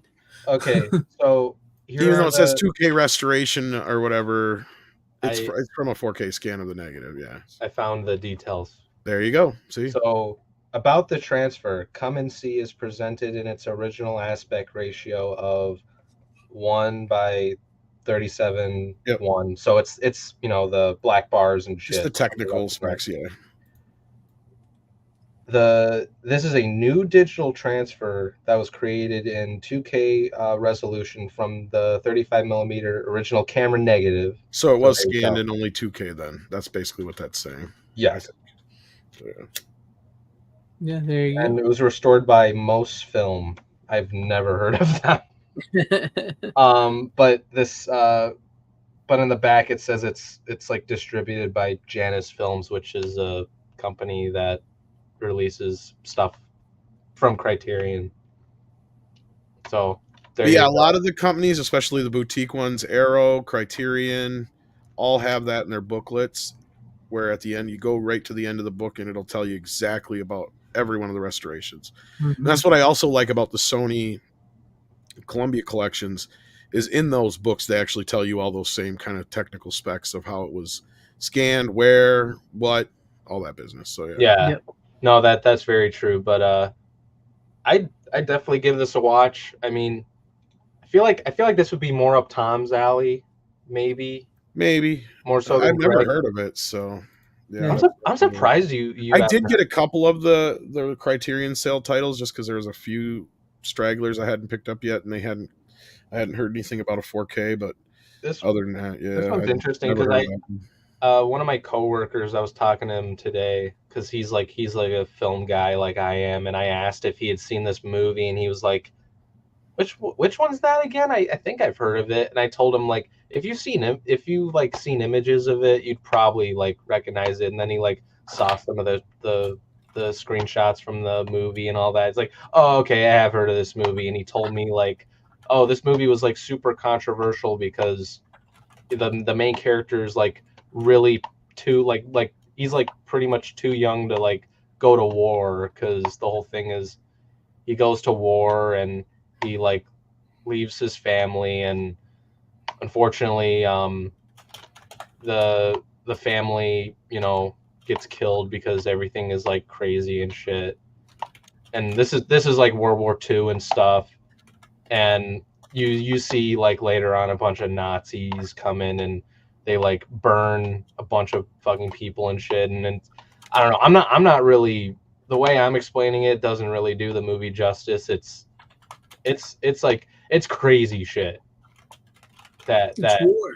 it's war, but it's like it's done in such a more like realistic perspective, plus I like it's a good representation of like what like how war affects just one person and the trauma that they go through, especially at the end where there's a no, I don't want to spoil it. You just gotta watch it.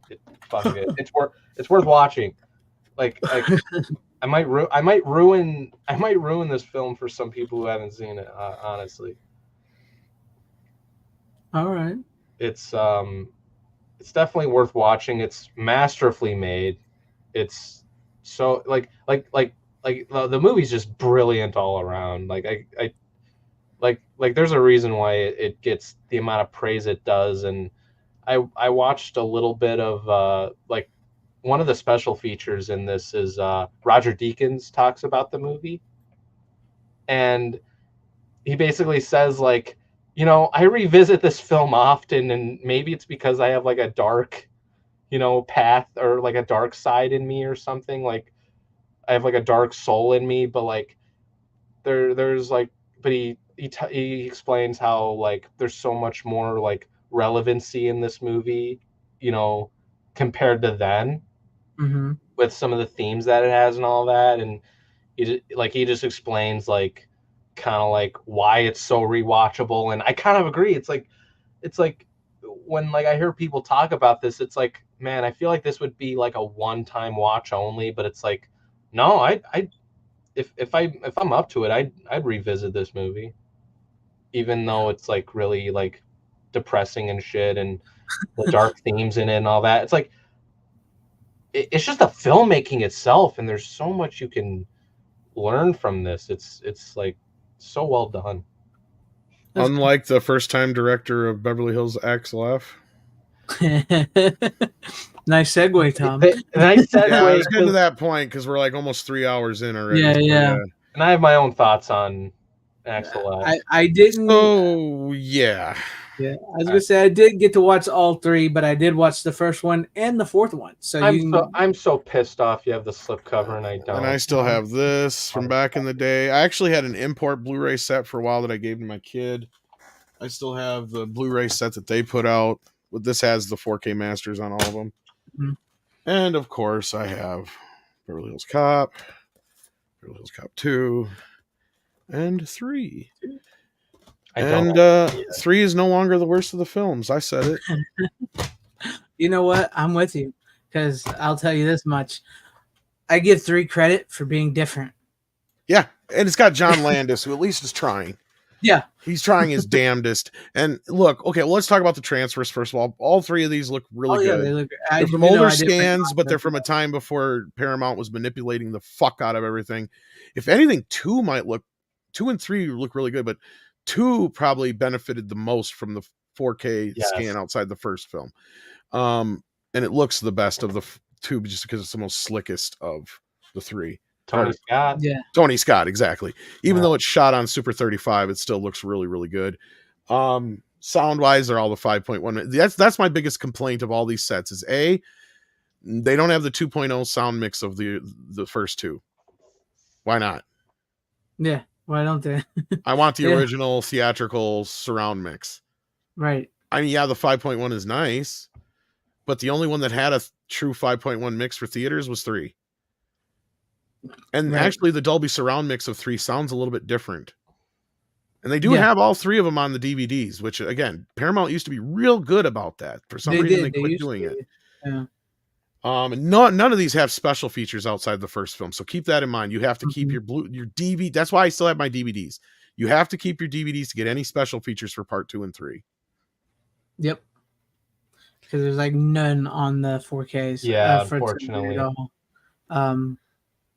But as far as the series goes, I love the Beverly Hills Cop series. I think it's great. The first one, I watched the first one. I was wanting to watch 2 and 3 before I got to it all, but I ran out of time this week. But I watched the first one. I think the first one's great. I think Eddie Murphy was at the top of his game as that. I like part 2. I know a lot of people don't like part 3, but I don't hate part 3 like some people do. Part 3 is okay. My score is like 10 out of 10 for the first film, 9 out of 10 for the second film, and probably like 7 out of 10 for the third film. Yeah, I'd probably it's a extra step down, but like that's the thing is part 2 is so damn good. Yeah. Right, part 2 is good. It was, and the benefit of the greatest part about part 2, and I'm watching it this time, and I noticed a few things I didn't notice before, but it was how much they avoided remaking the first film. Which would, we'll get to that. It works to its benefit, and it works to its benefit because it's like they don't go through the whole fish out of water bullshit again. It's like, nope, we're just going to throw Axel right back into where he was. It's only a couple of years since he was there last. Everybody still remembers him. Everybody's pretty much in the same place where they were before, except for Billy, who's had the most of an arc since the last time he met Axel, and Axel's had the most effect on, right? And it has, the type of stakes and the type of villain and the type of mystery that we come to expect with the type of, it is everything the first film was times 2. Is it better than the first film? No, but it's everything the first film was times 2. Bigger, better. Bigger, more whatever you want to call it. And I think Bigger, better, bolder. Yeah. I think it also shows just how great of a director Tony Scott was. Yeah. Well, and another Eddie reason. also helped because they wanted to keep recreating the first film because it was like, well, why don't we take Axel to London? Or why don't we take Axel to Japan? Or whatever. And Eddie's just like, I don't want to leave. Like, Yeah. I live here. I just want to stay in California. I have no desire to go to London. I have no desire to go to France. I mean, Axel in Japan would have been pretty interesting. Yeah, but it would just been gimmicky. It would have just been the same thing as the first movie. And then what are you going to call it? Japanese Cop? Yeah, you got to keep the Beverly Hills Cop. It's got to London Cop, Paris Cop. Like, it just wouldn't work. You know, it's not the same. And the third film, and I think a lot of people forgot about what the third film is. And that's the thing I've noticed a lot when we're talking about this fourth film recently on Twitter is a lot of people have only seen it when it first came out and they just completely disregarded it ever since. Yeah. And I get it. The third film is not as, it is more campy. Mm-hmm. It is lighter in tone. But Landis was trying his damnedest to work with an Eddie Murphy who didn't want to be funny at the moment.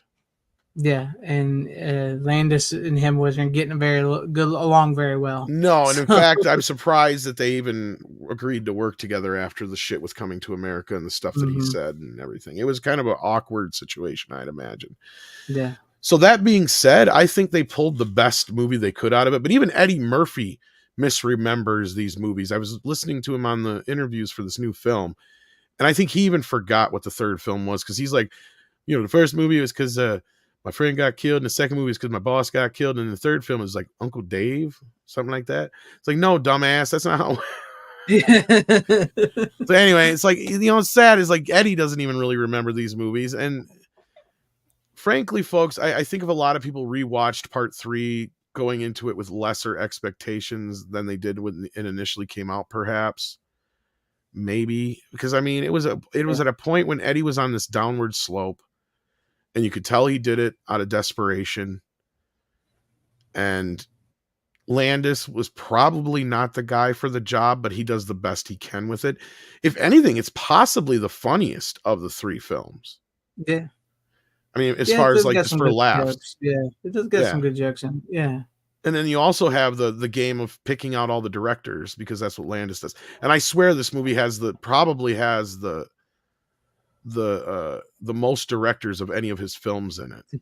George Lucas. Yeah, that's right. Arthur Hiller, the chick who directed Valley Girls in it. Oh, like, yeah. Like every single gall darn director, even Singleton's in it. Mm-hmm. The guy who did what was it, Boys in the Hood and shit? Isn't a Valley Girl director Real Genius as well? It might be. It's a chick, right? Yeah, she's the chick that's at the thing where they go into the award for Ellison. I was wondering if it was that. I'm pretty sure. Where he's like, I'm Billy Rosewood, DGGASI. Oh, she's like, isn't her name like Martha or something like that? Yeah, Martha Coolidge. Yeah, yep. Martha Coolidge. He's in it. That bar. Everybody at the bar is a director. Mm-hmm. When Eddie goes into that bar and he's on the phone and then he realizes he's on TV, every single person at the bar is a director. Arthur Hiller there and a bunch of other ones. Yeah, it's hilarious. Yeah. I need to rewatch 3 then. Joe Dante is the cop that brings him into. Oh, yeah. I don't remember that. I love Joe Dante. But no, I'm with you. Yes, part 3 is not the best of the first 3, but it's actually a good movie. It's not that bad. And I really don't think people have given a chance. And people remember the okie dokie shit, right? Like that's the thing. You can bitch about it all day long, but people still remember the okie dokie shuffle scene. Yeah. Do the okie dokie shuffle. I don't want it. Okie dokie. That's not how you do it. You do it like this. Hey, I'm okie dokie, and if I want to change the moves, I can. Grandma, okie dokie, push me. Exactly. Oh, you little motherfucker. I'll say this, like I saw part 3, what is it, like maybe like a year or so ago, and just having seen it like not that long ago, it's like, no, I didn't hate it as much as some people kind of made it out. I mean, the weird thing is when it came out, like I don't remember where all this hate came from. Yeah, neither do I. Because all of a sudden it was like when it first came out, everybody's gripe was, don't have Taggart in it, but Hector Elizondo's okay. And the music kind of sucked because they had Nile Rodgers come in and do the music. And I could totally relate to that because I was not a fan of what they did to the music. But I'll tell you what, this might segue us into part 4. The music for part 3 is a hell of a lot better than what it is in part 4. Tell me about the fucking rap of the Axl song. It was Oh my annoying, and God. it felt like somebody who online did their own version of the Axl F music, and it's right? like, what the fuck? Why don't you just use Harold Faltermeyer's original music at this point for the first 2 films? Because that's really all you're doing here. Yeah, exactly. Okay, so let's get it. Do you guys want to get into the 4th film? Because really, okay. The 4th film is basically The Force Awakens meets The Last Jedi meets Ghostbusters Afterlife. So I want to hear what you guys think about it. I mean, maybe it's because I did watch the first one, but I was watching. And to be fair, I'll be honest with you. I made it halfway through the movie, and then I just started sort of skipping a little bit to get to the end because I got very bored with the movie. Very, very bored with the movie. I'm watching it, and I even told you guys in the chat, it's like they're trying to make the first movie again, but they're failing miserably. That's the Force Awakens side of it. Yep. Exactly, the Force Awakens. You could tell they're trying to hit beat for beat, even the way the movie opens with even the heat is on, and then like what he's doing and how he gets in trouble. Driving in Detroit and all that stuff. Exactly. And then how he gets out there. Even his daughter is basically the blonde, which I can't remember her name at the moment for the first one. She's even driving around in a red convertible. Just like it's like, oh, remember this? Remember how he did this? Which is funny that you mentioned like Eddie Murphy wanted to try to keep doing something different for the second one. Where was that fucking attitude with this one? Because it's the same damn. It even ends with almost the same fucking firefight and like almost the same house, the same situation. And his daughter is really annoying. And the fact that they made him a deadbeat dad is another like modern stupid shit. Taggart was completely different. He was a jerk. I did not like that. Yeah, completely out of character. Justin Gordon-Levitt is basically Judge Reinhold. He's a mix of Taggart and Judge Reinhold. Exactly. He's one of the better parts of the film, in my opinion. Yeah, I agree. No, like here's the thing. I feel like Joseph Gordon-Levitt, like overall, I think it's just him as an actor works in a Beverly Hills Cop movie, but I do agree he is kind of a mix of oh my God, Taggart and Judge Reinhold. Billy, thank you. But I'll say this. Okay, I got a quick question real quick before I begin my thoughts. When was this thing in production? 2 years ago. This thing's been done for a while now. Okay. I only asked that because I feel like, because what is it? Like you asked like why didn't Eddie Murphy put much thought into this as compared to like part 2, like making it different and all that. It's like I feel like they just tried to captivate off of movies like Top Gun Maverick, which did it so much better. Well, and that's why it's really sad that Bruckheimer came back for this. I know. For those who don't remember, he didn't have anything to do with part 3. Yeah. Or Don Simpson didn't either at that time. But yeah, like the fact that he's attached to this doesn't really bring anything to the table. Other than we're kind of getting a feel of part 1 and 2 as far as like it's the story of part 1, like Greg said, but the cinematography and the feel of part 2. Yeah. And it's like, remember this? Hey, remember this? But this is how we're doing it now. But they're avoiding is 3 as much as they can. They do reference it and jokingly, but then they fuck up the timeline. So either A, they totally just fucked up and didn't mean to, because the daughter should only be 29 years old. Yeah. Because other than that, otherwise that means either A, Axel left his wife and daughter in somewhere between the second and third film, and then didn't even bother to go see his daughter as a baby out in California when he was out there in the third film. Mm-hmm. Or they were supposedly together. He was with some other person. Like, that's the thing. Are they just fucking up the timeline? Because as far as we know, it would make no sense for it not to be anybody other than Teresa Randall from the third film to be the mother. Because why else would she go back out to California? Or why would he send him out to California? Because LA ain't no better than Detroit. Right. And they don't change their name or anything. She does legally later on. Yeah. But at the time, it's like, if you're so worried about them, then why didn't they change their name? Why didn't you have Billy and Taggart put him into like, protective custody kind of a situation? And here's the biggest flaw of the film. And I'm not going to try and take over right now. I'm sorry, because I want to hear more about go what you ahead, guys because feel. you know more about this than But any you have of a us. problem here with the fact that the script director and I got to this morning, and I'll expand on it a little bit more. You have too much of telling us and not showing us. Mm-hmm. We have a problem here with the entire film because spoilers, guys. It's kind of hard not to talk about this shit without spoilers. Yeah. But I already basically, spoiled some most it. of the movie is Eddie's daughter berating him and treating him like shit because of him not being there for her. And the time that they did spend together wasn't doing shit she wanted to do. Mm-hmm. That's really what it boils down to. So the biggest problem here is we don't see who the mother is. We don't have the mother as part of the equation. She should be a part of this equation. Yeah, it would have been nice. They don't say she's been dead. better. They don't say anything other than it's pretty clear she's probably not dead the way that Axel talks about her, because he basically calls her a bitch in so many words. Like, He just wants to forget. but he's still clearly hung up on her because he's been celibate all these years, according to him. Mm-hmm. So Yeah, that's the thing, is we're getting a lot of, we need a lot of exposition and things that happen we're not seeing. Yeah. I was gonna And say, you don't, yeah, and you can backstory get would have around been that nice. by having the mother in the fucking story. Yep. They completely ignore, leave her out. Don't even. Yeah, That's she's around. one of the things that's missing in this whole fucking equation. Yep. And Script and I fixed this whole story this morning after the show. We were talking about it. I said, you know how you fix this story real easy? Because we had another version we were kind of playing with that was similar to what we got. Like, it's real simple. The whole motivation for all this is you show us that whole thing is, the stuff with the gang that he keeps talking about. Yeah. But what happens is you have this big opening sequence where he's, doing something, trying to bust this gang. He's got some boys in undercover, and something happens and he fucks up because of his age. He can't keep up with them anymore.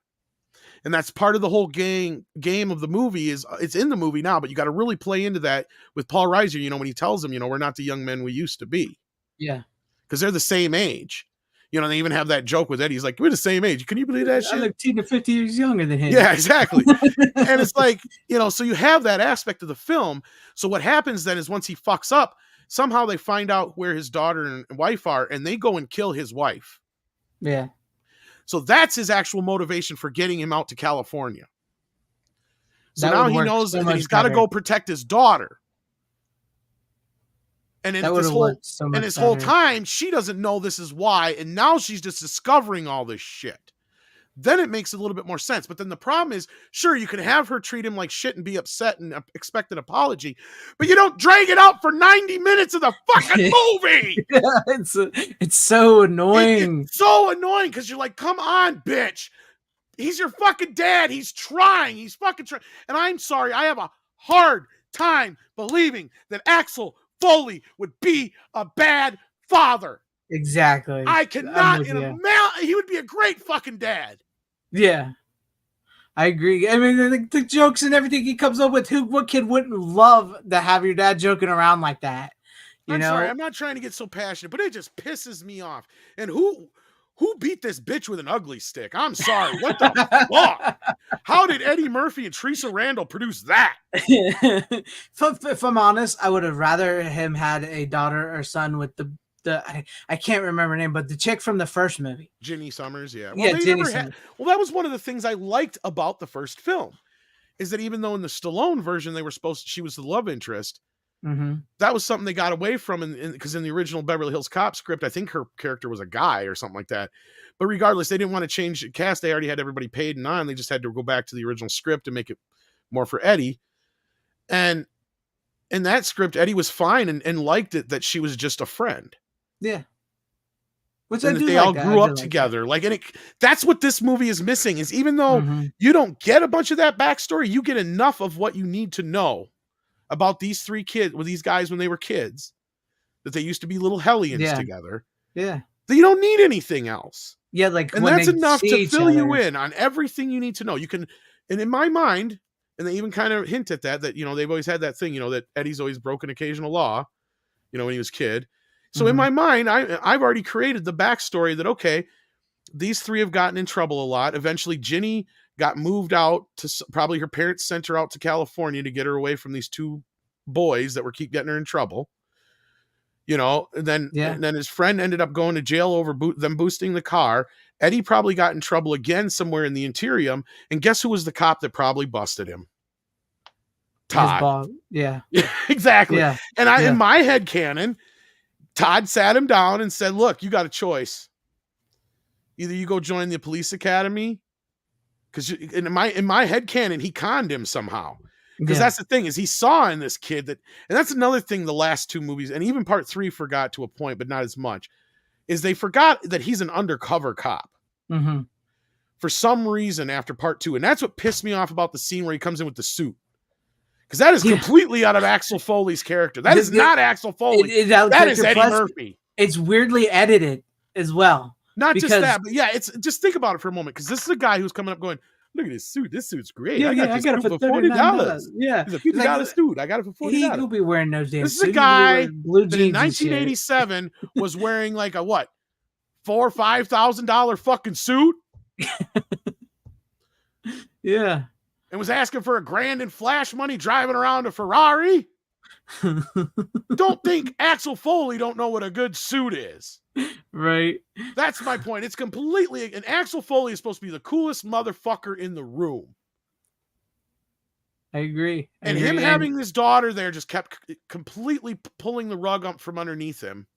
And that's the other thing I didn't like, is every goddamn scene he would come in and try and do an Axel Foley on somebody, she'd come in and undermine him instead of playing along. But that's where I liked Gordon Levitt, where he was more in the game. But anyway, I've talked enough. No, I agree. I was going to say, I feel like the scenes where Eddie was like, with Joseph Gordon-Levitt, like that stuff worked so much better because it felt like he belonged in the movie. He feels like he should have been like the son of Judge Reinhold. For sure. Well, he doesn't even have to be. It's this the fact that he's a cop who wants to do his job. And I like how he was brought in, because at first he does kind of look like him a little bit, but regardless, he's just pissed because Billy undermined his case, right, and fucked his whole case up. But then the whole point is him coming around and that's why, and that takes me back to why I hate Taggart, because now you have Billy, Axel, and now the guy who was working on the original case who's pissed at Billy, telling you that cop is fucking crooked. Yeah, and he's still not fucking listening. And he's still like, fuck you guys, Axel, get the fuck out of here. Yeah, exactly. Like, are you kidding me? This guy is your fucking ride or die boy, and you just told him to get the fuck out of your office? Yeah. Oh, that pissed me off. That was not only like, that, you told Billy? Anybody who, and I'm sorry, anybody who bitched about like Ghostbusters Afterlife and the issue with Dan Aykroyd not following along with Harold Ramis, I can understand that more than this. Yeah. No, for sure. Because you got Billy Rosewood telling you, your friend of over 40 fucking years, because that's another thing they fucked up, over 40 fucking years. That was so confusing. And partner telling you that something is going down here. And then he's just like, we ain't got, that's bullshit. That's bullshit. No, Axel's right. You look just as guilty as the rest of them.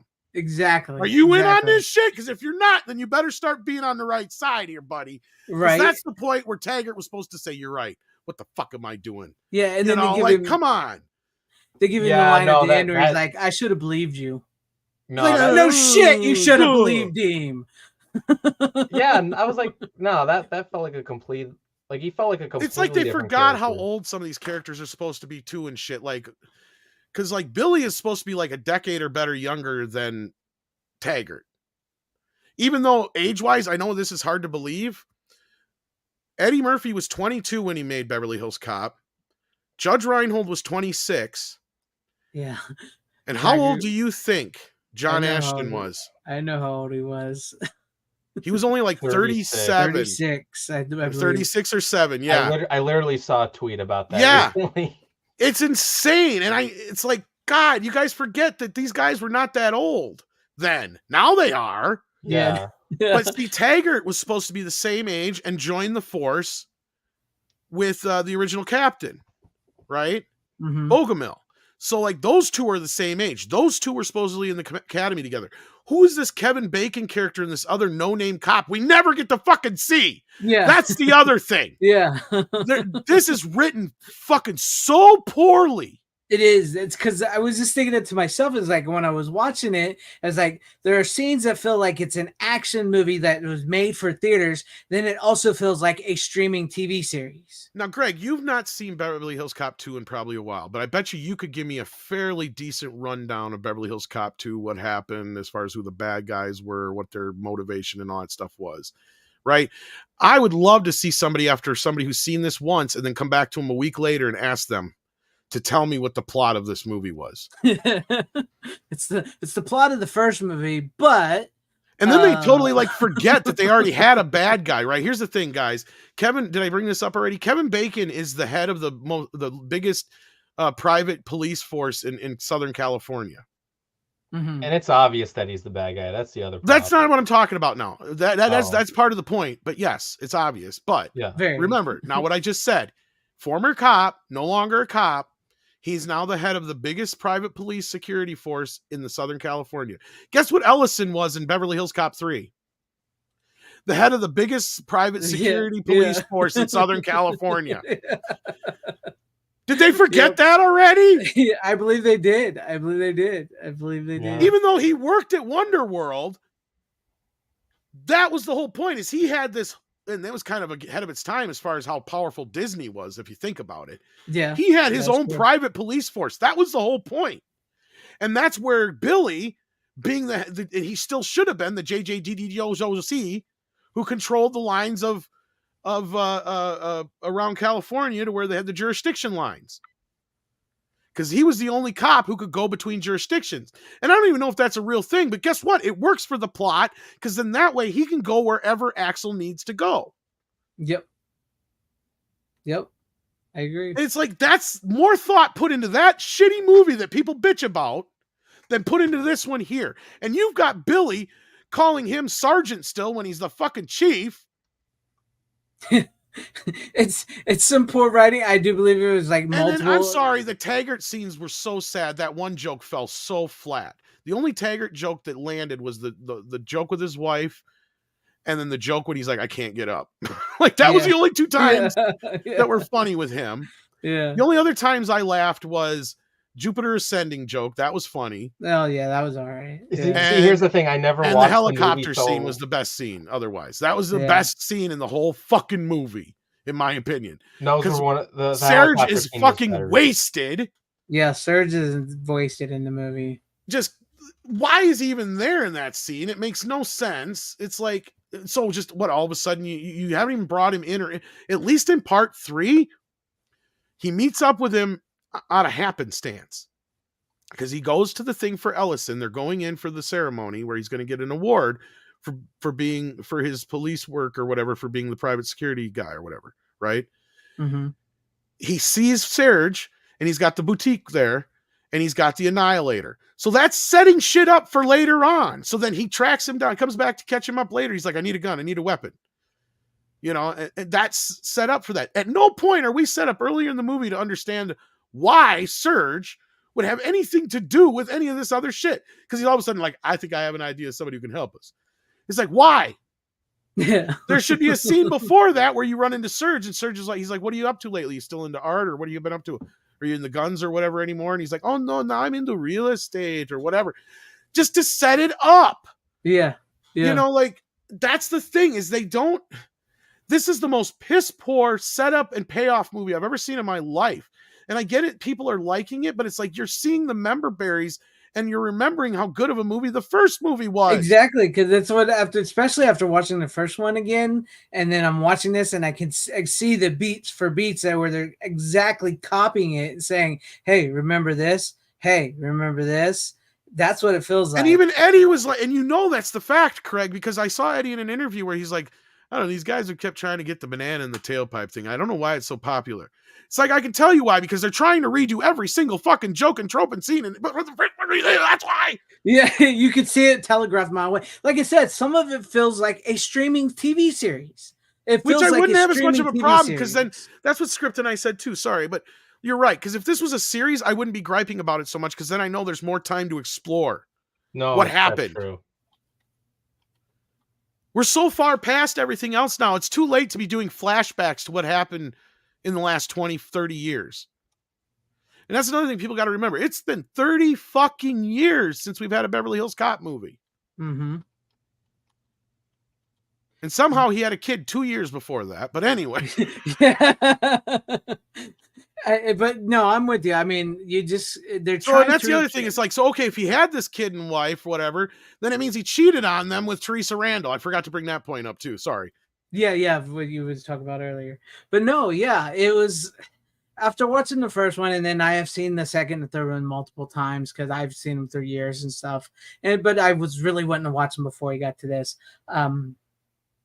But it really just feels like they missed the whole point of the movies. It does feel like a Force Awakens type of deal, Last Jedi type deal. I don't know. It's just like, what were they thinking? Truly, what were they thinking? And I do think people are being blinded by member berries. And I don't think these member berries work like Ghostbusters Afterlife or Maverick, Top Gun Maverick. Yeah, I want to, and it's just a segue to that. I want to, because to me, like one thing that bothered me, and I think most people would agree with me on this. One of the things that was great about Top Gun Maverick was the character of Maverick in that movie. You see how much of a badass he is, the way Tom Cruise portrays the character and all that. I wanted to see that with Axel in this new movie. You know what I mean? That's I didn't the whole get thing. that. Well, that's what it should have been, Greg. And that's what I Yeah. was saying before, is it could have been this whole idea of this whole movie, what should have been Axel realizing I'm not as fast as I used to be, whether it's with my Exactly. mouth, whether it's with my feet, whatever. See, you could show that, but And here's yeah, the, and through Joseph Gordon-Levitt, he has these outlets now. He's got to I can be a better leader, and I can be a better father. I can be a better mentor than I could be a cop right now anymore. See, that's kind of where this movie should have. Exactly. But and here's the thing. Like, another thing about Top Gun Maverick that was great was like to my point, to go further, it's like you'd already seen Pete Mitchell in the first movie, and and then you jump to the second one and you believe that he is that good of a pilot. Yeah. We've had 3 Beverly Hills Cop movies where we know the character of Axel Foley very well. Very much well. Yeah, and because of that, you can jump into where he has certain issues and all that. They even sort of dive that in with Maverick, where what is it? Like the whole relationship and all that. Like, remember that one scene where was it he leaves Jennifer Connelly's house and the daughter's like, don't screw this up again. So it kind of shows a little bit Maverick's made mistakes, but he's making up towards that towards the end of the movie, and he, he's shown to be a decent person. See, the Tom's point and to your point is this should have been the defining moment for Axel Foley, where he realizes now he can be a leader. No, right? That's where you think he should point. Be by this way. Where Maverick realizes, and you know what, that would set him up. I can be a teacher in this. Yes. And now Axel Foley, go ahead, Tom. Well, I was just saying, it also sets up a payoff for the beginning. When guess what? Paul Reiser, spoilers because it's in the beginning of the fucking movie, takes the fall for Axel and loses his job as the fucking captain. So what else does Axel should do? He should go back and be the fucking new inspector leader. Exactly. Like, Jesus fucking Christ. Or the other option is B, where he goes, you know what, Billy, this whole private investigation gig looks kind of neat and fun. I got the kind of action I can handle. Maybe I should come out here and work with you, and that way I can be closer to my daughter. And then you have Taggart go, oh, fuck. Yeah. He's like, no, trust me, it'll be great. There's your end of your movie. Exactly. Because you as much as he keeps going out to Beverly Hills, you would think it would finally at one point in one of the movies be like, you know what? I think I'm just going to live here. And that was where the other possible opening I said is where instead of having Paul Reiser quit or throw himself on the sword per se or whatever for Axel, is you have him die of a heart attack.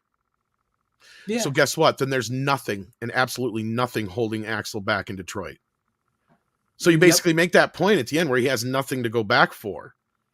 He's like, I buried the last thing I cared about there. Yeah. And then And I then hate that as a sad, sappy kind of beginning, but that's also the thing that might set Axel down that path of realizing, there's not a lot, I gotta live for tomorrow, not for today anymore. Yeah. Because I don't know how many tomorrows I got left, especially when he realizes I'm the same age as this guy who just died of a heart attack. Yeah. True. And I could see Jeffrey dying of a heart attack because he's so fucking high strung. You could. And you could see the point now. At this point in his time in his life, everybody that he really cares about is, besides Paul Reiser's character, is in Beverly Hills. Taggart, Billy, his daughter, and now Justin Gordon Levitt's character, which is more than likely going to be a son-in-law or something. Exactly. Yeah. So everything I would have liked it had they made it. Here's my problem with this, and this is what I hated, because at the last third of the film, or the last, actually more like 10, 15 minutes of the movie, is not as bad. Like and again, it starts off good, ends good. The middle, 90 so minutes of the movie is the worst part of the movie, unfortunately. Because the ending is a little bit better. The ending gets us to a place where we should be been before. Because I kind of that's what I tried to explain to Greg before the show. Yeah, it's because you're at this point where okay, he's got this good relationship now with his daughter. He's trying to be a dad, and you got he's not just being a dad now. He's more of an older guy dad now. That trope, and you kind of have that funny bit where he's like, "Can you help me get up?" It's a lot easier to sit down and I did like that he took a bullet for her and shit. Yeah, all that stuff is fine. It's just like I said, the last part of it and then you have those guys get together and whatever, and he keeps sneaking out of the hospital. That's an Axel thing. I had no problem. That was when the movie started feeling okay. Now this should have been the first. This should have been in the first 20 minutes or 30 minutes of the movie. Yeah. It does feel like it should have been part of though the ending felt like they couldn't decide on what ending they wrote, and they just used both ending they wrote because he snuck out of the hospital twice. Once and then to make with his daughter, and then he makes that way. Even if it was just Axel getting shot or something, finally realizing, oh shit, this is. It would have been a little bit too much like Bad Boys 3 in that respect. But I even said this, and other people have agreed with me, because I think those guys were meant to make this for a while, and then they got whoever this new guy is working on it with the new writer or whatever. But the guys who made Bad Boys 3 and 4 were supposed to make this movie for a while. I wish they fucking had. I probably would have been a better movie. One of the writers for Axel F co-wrote Ride or Die. Well, that's just it. They were supposed to. Yeah, it was supposed to be one of those things where they were going to make this too, but for some reason it didn't work out. Yeah, and another thing, with the director and stuff, holy shit, you're right. This is his first movie. So here's the thing: you need a director. Should have been my first fucking movie. I'd have made a better fucking movie than this. I would have made nobody in the movie world who knows more about fucking Axel Foley than I do. Goddamn. That's why I said go. I'll go put anybody to a goddamn test. Eddie Murphy himself. So I said go to more than us, but that's to your point, even what you're saying, Paul Reiser's character they could have both him and Paul Reiser both could have been flying out to Beverly Hills in the beginning of the movie to try to visit his daughter or something, and then he gets killed and he gets shot, he ends up in a hospital, and then the movie picks up from there. You were saying, but you didn't even have to have an estrangement. She's 30 years old. Exactly. I mean, maybe he was just visiting his daughter. She's just out there now doing her thing because that's where her mom's from. Whatever. You could still have it that something happened at one point where they're not exactly on the best of terms. I don't even have a problem with that. But you don't drag it out for the whole fucking movie. That's the thing. It's come on. I mean, there's a million ways you can get him out to California. That doesn't matter. As far as him having a child, honestly, I don't see a good argument for him even having a kid. He don't need one. I almost kind of feel like he wouldn't have been a dad, to be honest. I mean, honestly, the pilot before this, the pilot episode for the TV show was one of the worst things I'd ever seen. And now this makes that look like a masterpiece. He has a son in that one named Aaron. And the only problem with Aaron is that the actor, the kid they got playing him, he's all right, but he's a Gary Stu. He's like his dad times 10. And it's okay, you went for no reason. Yeah, you went too far with he's too good at everything and too perfect and figures everything out right away and Yeah. And I mean, it was kind of fun because you did, but the thing was I liked about it is him and his dad had a good fucking relationship. Yeah. And what is with this in modern, every modern thing is all these old characters, they're children, they don't have a good relationship. It's come on, writers. Did your daddy treat you that bad when you were a kid or you something? Had a ton of that's my boy scenes and basically, and what as cliche as some of them might have been, It's Eddie Murphy with his son, and it's like, oh yeah, I could see that being Eddie's son. Yeah. It's like the old the deadbeat dad trope that they keep using. Well, they even have the typical scene too, just like in this movie where they talk about his mom. He's like, hey, yeah, we want to talk about her. It's like that's all. Yeah, So it's like it's even a really great relationship between the two of them, and there's nothing wrong with that. Why do you have to have that? I mean, even if you have some kind of strained portion of it, like why? So what?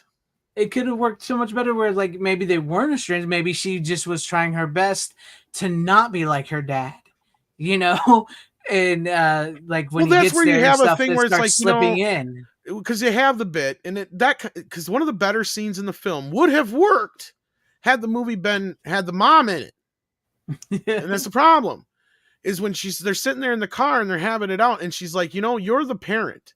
If you actually went to therapy like you claim you did, you'd realize that it's not the child's responsibility, it's the parent, which is true. But there's 3 parties involved in this. Yeah. And you're taking it all out on one. Yeah. Well, it takes 2 to tango. So. Exactly. Like, where's your mom in this? She made choices in this too. And they also hint that they had their own marital issues before he sent them out there anyway. Yeah. So like, that's the thing. Quit hinting and telling it. Like, you can't do this kind of shit to us like this. Not without, it's the worst fucking kind of writing you can ever have, unless it's a TV show where you can go back on it and kind of reflect on it. Because you didn't give us enough on her mother. We don't even know if her mother technically is Teresa Randall's character. Yeah, there's no confirmation of that. And they make sure to give her a name Saunders that has no connection to anybody that's been in any of the movies. And I looked, and they never gave Teresa Randall's name another name other, I think Joanna or whatever is her name, and they don't give her a last name. So I couldn't tell you if and that's the other thing that would have made sense is like, well, wouldn't you go back to your mother's maiden name? Yeah, that's what I kept waiting on. I was like, I don't remember no Saunders from any of the other movies. And that's what I was looking to see if her mother's name was like whatever Saunders or whatever. But no. Yeah. And I mean, that was kind of a funny scene, and it was kind of a scene that was where the movie should that's the shit I like, where he's trying to win his daughter back over. And stuff like that. But I mean, if you'd have had the scene early on where Eddie got shot in Detroit or something like that, and she comes and sees him finally or whatever, after we have this opening where he does say, like you said, go out to try and see him and doesn't work out for him or whatever, they have an issue, whatever. But then you're getting into a whole, the parental story thing again. And that's where this movie gets bogged down in bullshit. And that's not what people want to see. And that's what I think people are gravitating towards is the member berry stuff, which I will say the action stuff in this movie is just fine. Yeah, just fine. The action sequences are fun. I love the callbacks to the other films that are in it. Those parts I didn't have so much of an issue with him getting the snowplow in the beginning is obviously a wink nod to the not only the cement truck in part 2, but also the cigarette truck in the first film. Yeah, like you said. So I mean, you got both, and but of course they got to be so on the fucking nose that you even have Shakedown playing through that. Yeah. It was too that was my biggest problem is it was too on the nose. Like even when she showed up in a red convertible, I was like, seriously, you're gonna have her right there in a red convertible? Like, hey, remember this? And he's even going to stay I didn't even at really the hotel. think about how similar she was to the Jenny character until you brought it up here. And Oh, you're yeah, right. very You're very similar. right. And in this, in the way that she kind of plays out through the movie, only she tries to take herself out of the movie instead of Eddie taking her out of the movie like he does. Yeah. Because that's the thing is he keeps getting to a point where he's like, you can't be a part of this, but she keeps pushing herself into it. That's one of the scenes that pissed me off too, is like, you're sitting there and she's like, well, we're done here. And it's like, okay, so then he goes into the other part where he's going to go help. And then she gets pissed. I'm like, no, wait a minute, bitch. He's trying to figure out what happened to Billy. Yeah. And it's his fault that you're in this goddamn mess. You should be a little concerned. Exactly. But no, this is an excuse. And this is a modern scene. This is an excuse for her to get pissy with daddy again. Yeah. And have more daddy issues. Yep. And then I just wanted to add her some fucking daddy issue tissues in here. Sit, bitch. Fucking here and shut the fuck up already. God damn. Fuck. Love it. Yeah. But she can't have that bad of daddy issues if she's fucking a cop. Yeah, exactly. Or maybe that's why she's fucking a cop. But no, she left him. Remember that too. That's the other thing. So of course you have to add that element to it as well. It was funny enough. See, I like that element. They should have kept it and they should have had them together. Because that awkward moment when Eddie figures it out, that's hilarious. Because of course Yeah. he's a fucking detective. Yeah, she's like, you two having intercourse? Yeah, I like that. That was funny. You having intercourse with my daughter? Even like when they're in the truck with him and Jessica. And that's when the Levitt. only time when the strip club joke was funny Yeah. too. Because that's the other thing is they keep teasing us with strip club jokes, yet we never wind up at one. Exactly. Yeah. And it's like the only one we ever do ends up being a karaoke bar where what's his name? Guzman, I forget his first name. Oh yeah. Is shoved in there. No, what is his name? I forget his first name, but I can't think of Guzman is his last first name too. But Yeah, but that's Guzman. He always pops up in these kind of, and he's usually fine. But in this movie, it's just like, why is he here? Like it's just they're trying to find a connection to the whole thing, and it's just like, this is your strip club scene, really? Yeah. Like, well, in today's because the joke was funny. It's like when boobs. he's like, has he taken you to a strip club yet? And he's like, hey, that's not happening with him. Yeah, he's having intercourse with my daughter. Yeah, exactly. And what would have been funny then is if you accidentally wound up at a strip club at some point with him. That's what's called comedy, you dumbasses. Exactly. But irony. Like I said, you can't have boobs in movies nowadays. You just can't do it. So it's got to be some like gay guy or something. Is there any boobs in it? I'm like, no, but there's a lot of F words and N words in it. And that's the other thing that bothered me was how much the race factor was brought up in this movie when it's only come up 3 fucking times in the entire trilogy before. It comes up 3 fucking times within like the first 30 minutes of this movie. Yeah, when he's talking to that guy at the hockey, it was like, oh, Negro team and all that, it's like whatever. But sorry, yeah. I'm livid about this movie. Oh, the more I think about it, the more pissed off I get. But I'll agree with you because I was telling Runner, I was like, I don't think it's even an okay movie, but I will agree the beginning is pretty good. The more I think about it, I'm like liking it less. It's a shit sandwich in good bread. Is what it is. It has a good beginning and a good end. Like, the bread is the most amazing bread you've ever, not amazing, but it's really damn good bread. But it's like the rancid meat in the middle. Yeah. 40-year-old rancid meat. I started off smeared with modernity. Yeah. I started from okay to then like thinking about it more. It's like, it's like down some points for sure. I was so bored by it because when I first started, I was like, okay, I could maybe get into this. The action was pretty good, and then it started feeling like you said, it started feeling like a streaming TV series. No, like it started getting very boring. The middle part's boring. Yeah, and it started getting very boring, and it started to be like, remember. No, but then like wink. But here's the thing: it's like the third act. Whether you compare it to the first movie or not, and I try to explain this to Greg, it's like that's at least where you have some fun with the movie, and it's like why couldn't it be like this for the most part? Like that would have been cool. And not that anyone cares about spoilers, but I did find the Shooter McGavin cameo to be kind of funny. That was kind of funny. Yeah. That was like I said, the helicopter bit was my favorite bit in the whole movie. No, that was the only time you have a setup and a payoff. Yeah. Because it's set up earlier that he used to be the helicopter pilot for the LA police. That is actually set up. So Eddie's like, we're going to the roof. You can fly. Let's go. And he's like, oh, I didn't quite tell you that the reason I transferred is because I crashed a fucking helicopter. You crashed a fucking helicopter? You should have fucking told me that before. I tried.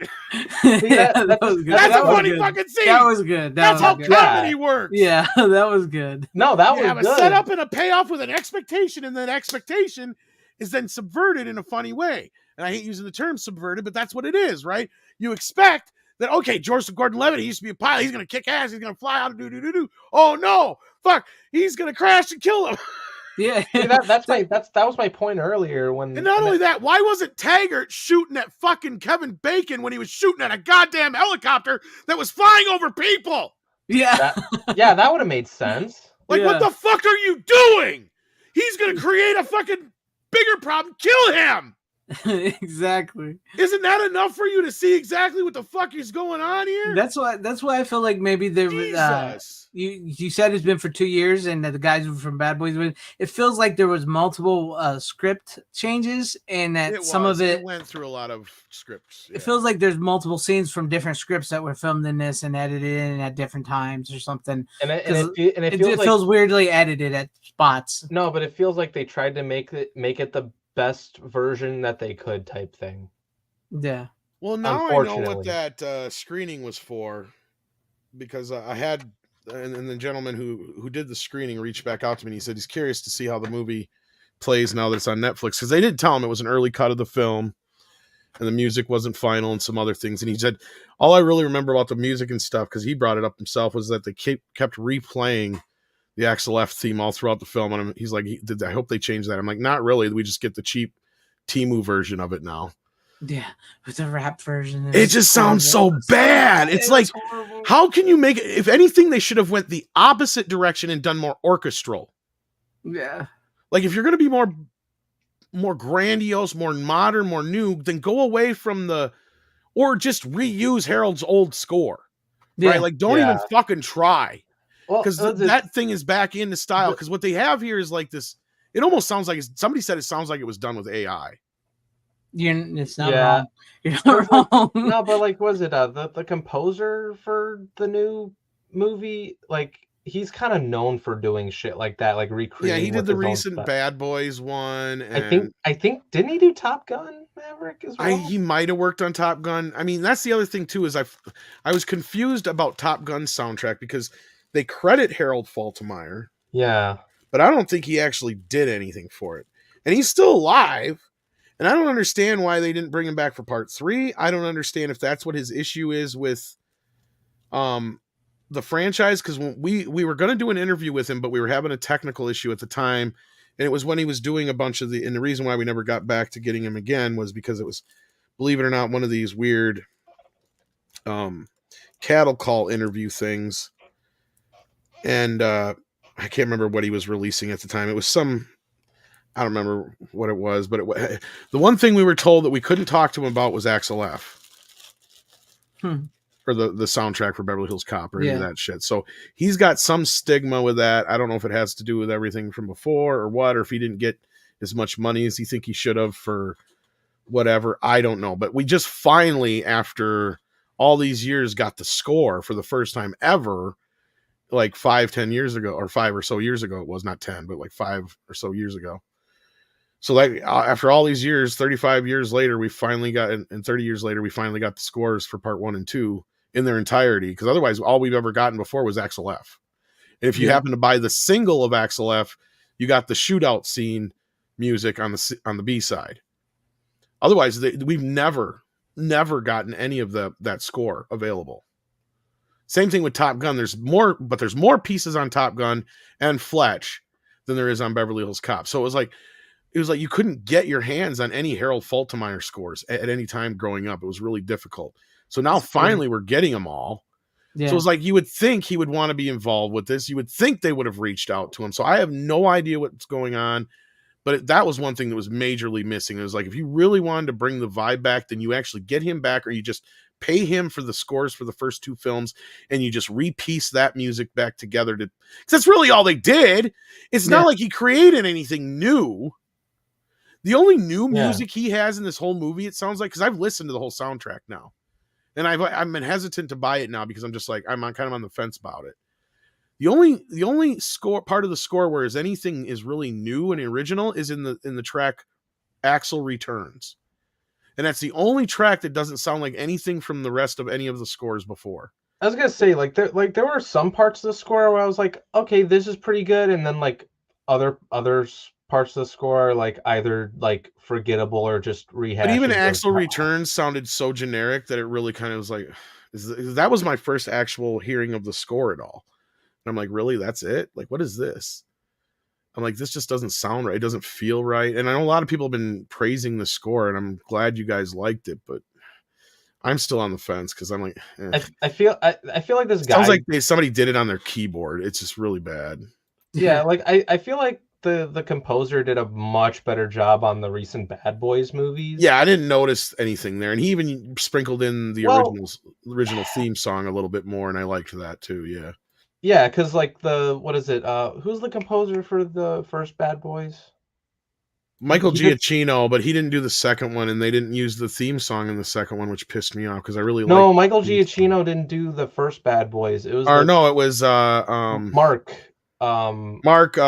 Yeah. Shit. He did Con Air as well. Yes, you're right, and I'm trying to think of his name. Yes, But like his theme in like the very beginning of the first movie, like oh my god, Mark Mancia. yeah, yeah, right, that's Mark it. Mancia. But Thank what you. is it? Style section. And the latest composer, Lauren Balfe, I believe is his name. Like he did a pretty Yes, good Lauren job. Belf. Yeah, he did a I pretty follow him good. on Twitter. Yeah, like he did a pretty good job with the Bad Boys score, like using his work, but sort of like doing its own thing. And it's like it's like it kind of works.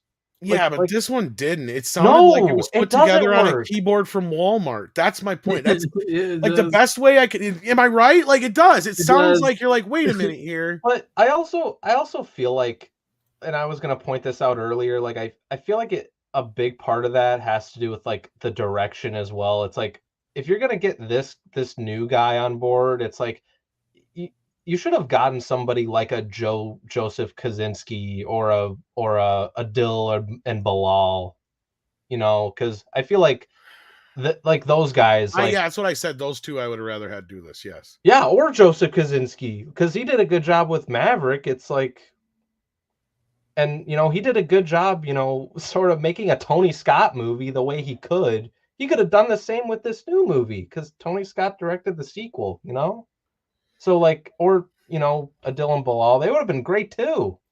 Well, I think they would have done a better job. I would have loved to have seen what they would have done with it. Yeah. And they're the only ones I might have trusted besides like me and Script Doctor to have written this movie now. No, for sure. Because Script and I mean, I kind of already told you some of the stuff we come up with. And we came up with that in like 10, 15 minutes after the show this morning. Yeah. And I could see the Top Gun Maverick director doing it if he wasn't working on that F1 movie.